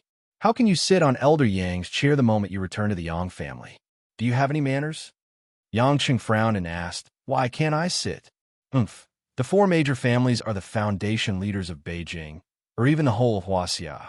You've only returned to Huaxia for 2 years. You don't even know where you came from. Do you think that Beijing is the same as overseas? Minister Chun said arrogantly with his head held high. That's right. Why didn't Elder Yang come out to see us? Could it be that the Yang family is looking down on us? We might not be as powerful as the Yang family, but the Yang family can't be so unreachable just because they're one of the four major families. The mustached man added. Yang Chung smiled and turned to Yin Sanyang. Grandma Yin, who are these people? Yin Sanyang lowered her brows and said, Young Master Chun, this is Minister Chun from the Logistics Department. That's Councilman Zhao, and the rest that's enough. Yang Chung smiled and said, It's good that you know they're not nobodies. After all, They're officials. Minister Chun and Councilman Zhao were stunned for a moment before their faces turned red. How dare he compare them to nobodies? On the other hand, Lu Bingxuan and the other representatives of the Yang family were gloating. Lu Bingxuan stood up and said, "Young Master Yang Cheng, I'm Lu Bingxuan, the Deputy Minister of National Defense. It's all thanks to your help that we managed to capture the traitor." Yang Cheng waved his hand and said, "You're all on my side, right?" Yang Chen's question was direct and straightforward, causing everyone present to feel a slight shock to their brains.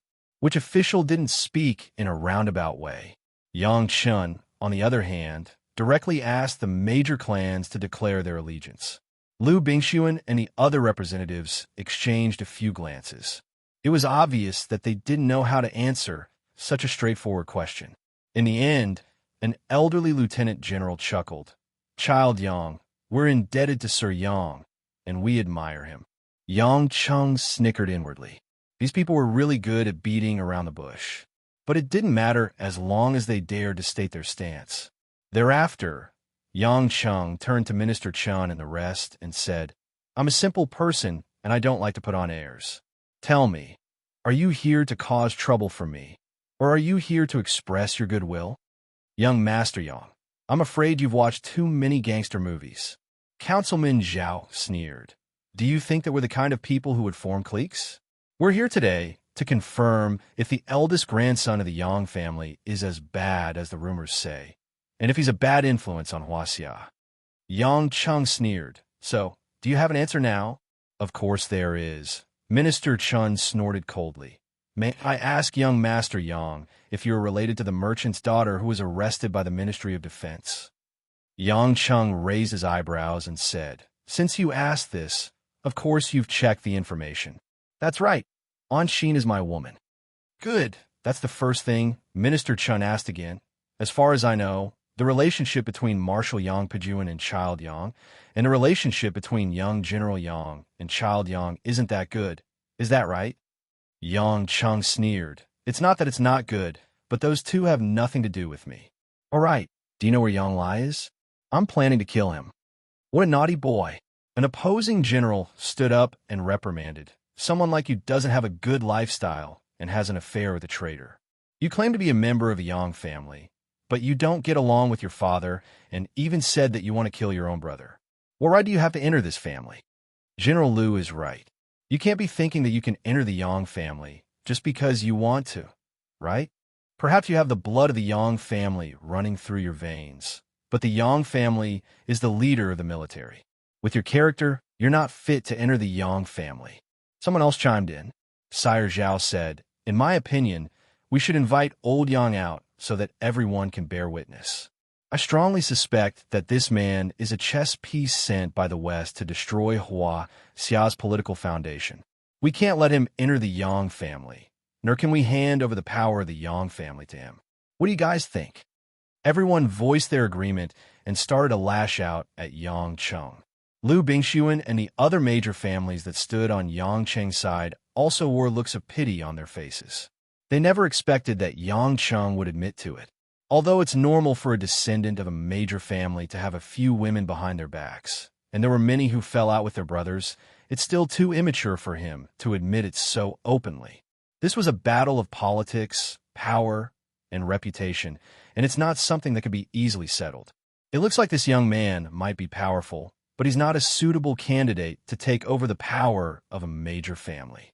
On the other hand, Yang Cheng leisurely waited for them to finish speaking. When their faces turned red, he scratched his ear and smiled. "Are you guys done?" Department head Chun and the rest felt weird, but they exchanged a glance and did not speak. "If you're done, then let's get down to business." With a sinister smile, Yang Cheng stood up and walked towards Department head Chun. Chapter 9:33. "What? Do you want to use force?" Minister Chun said disdainfully. "Young Master Yang, don't blame me for not reminding you. Although this is the Yang family, more importantly, this is Beijing." "Oh, is that so?" Yang Cheng said. Minister Chun raised his head and said, "Beijing is not a small place like Zhonghai, where you could do whatever you want.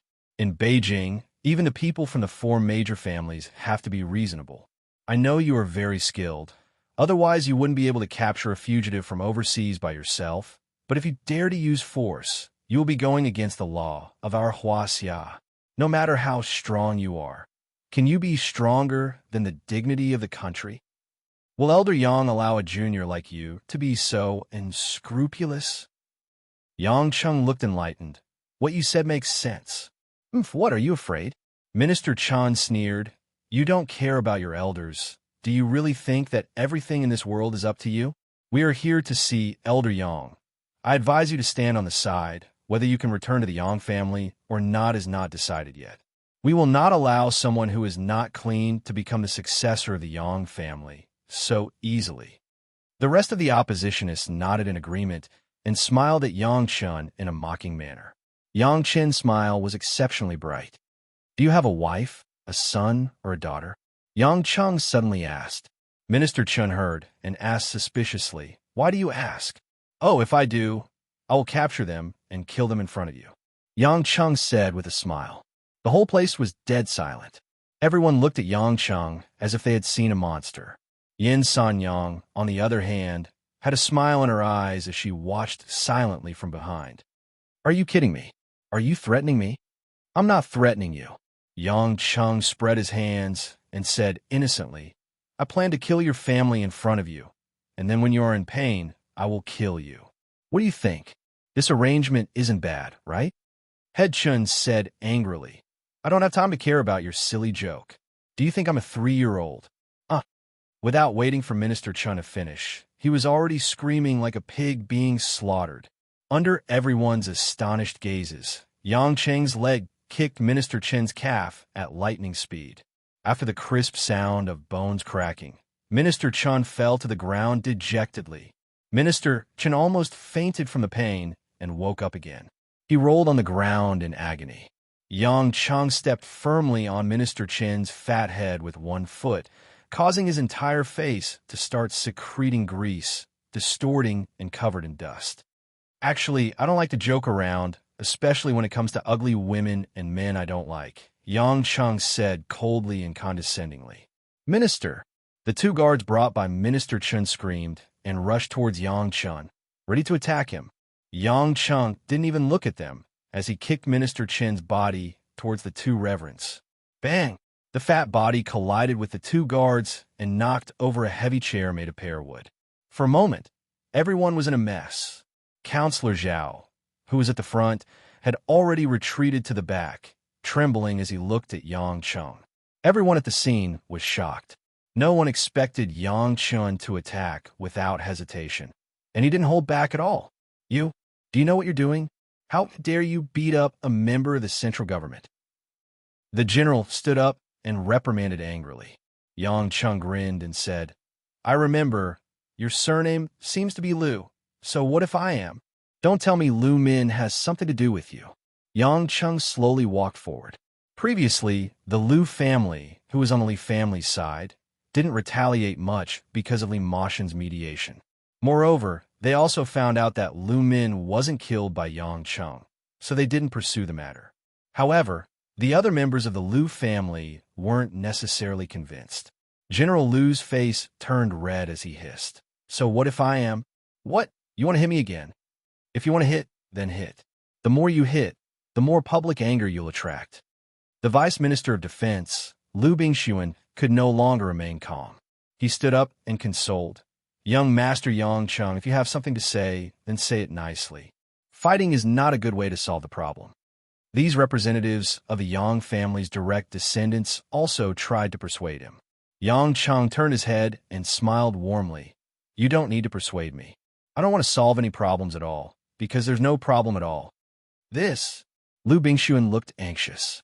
Yang Chung said indifferently, I don't care what country it is, what legal system it is. I don't care about morality. I don't care about rules.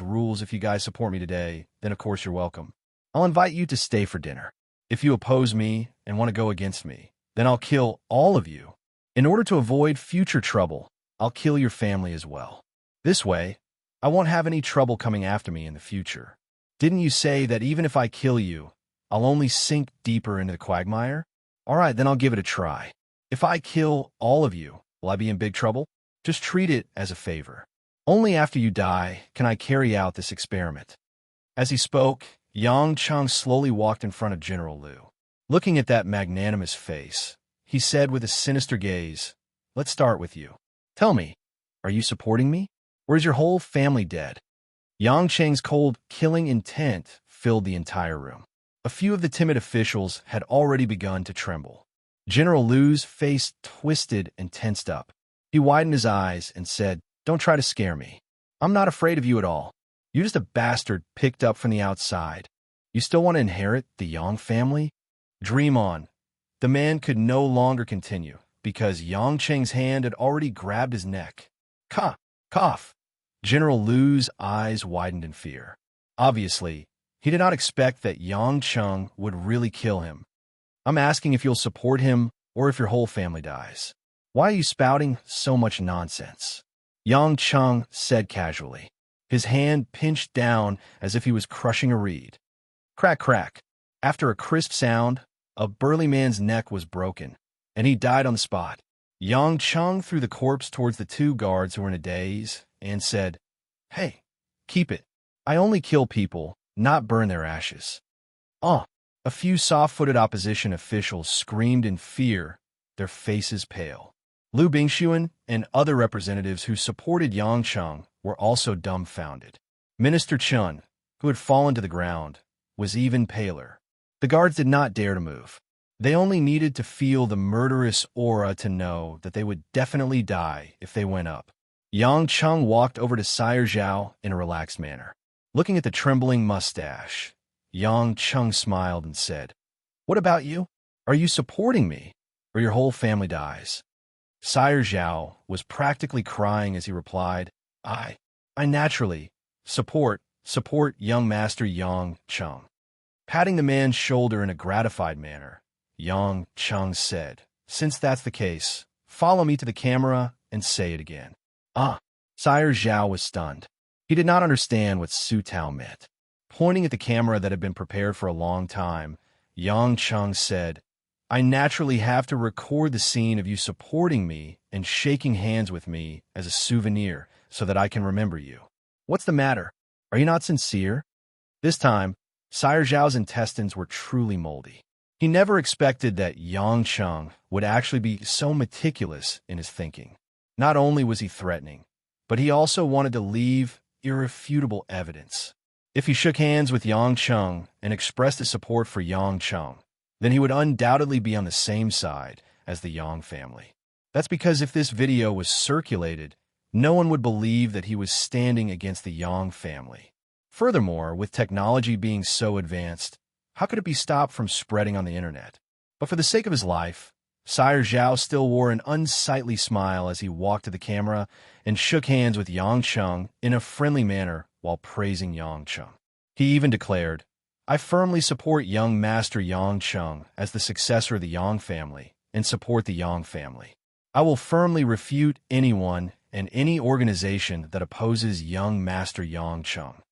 Yang Chen even thanked him politely, saying that Mr. Zhao was being too polite. After Sire Zhao finished his speech, Yang Cheng quickly tossed him aside and walked to another opposing military officer. "You want to support me? Or your entire family?" No one would doubt the authenticity of Yang Cheng's entire family anymore. Even if it wasn't true, no one would throw their lives away so easily. They came here today because they believed that since Yang Cheng was returning to the Yang family, he would abide by the rules of this circle. But they never expected that this fellow's brain structure was completely different from ordinary people. In contrast to the bitter expressions of the opposing military officers, Liu Bingxuan and the other representatives of the Yang family's direct line of descent stood on the opposite side. They initially thought that Yang Cheng would only act ruthlessly without any regard for the consequences. Never did they expect that after venting his anger, he even managed to control the situation. Yin Sanyang stood in a corner and nodded her head in approval. She seemed to be pleased as she silently left the hall. There was nothing for her to continue watching. The results of today's first test were already obvious.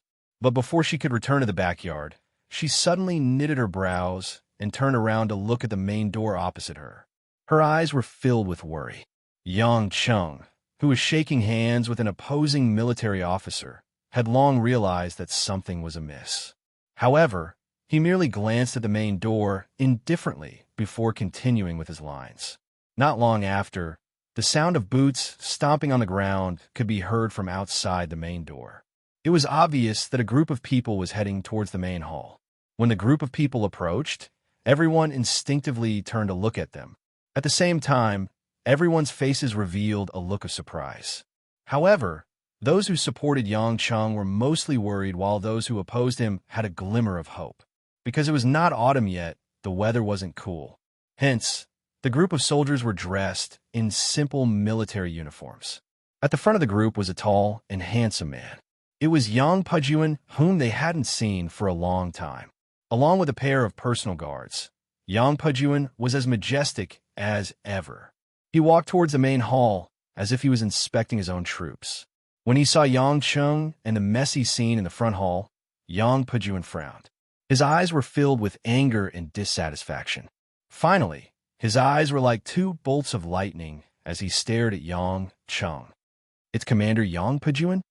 An opposing military officer exclaimed in surprise. This was the only second-generation member of the Yang family who was usually on the opposing side. His appearance at this moment was such a pleasant surprise.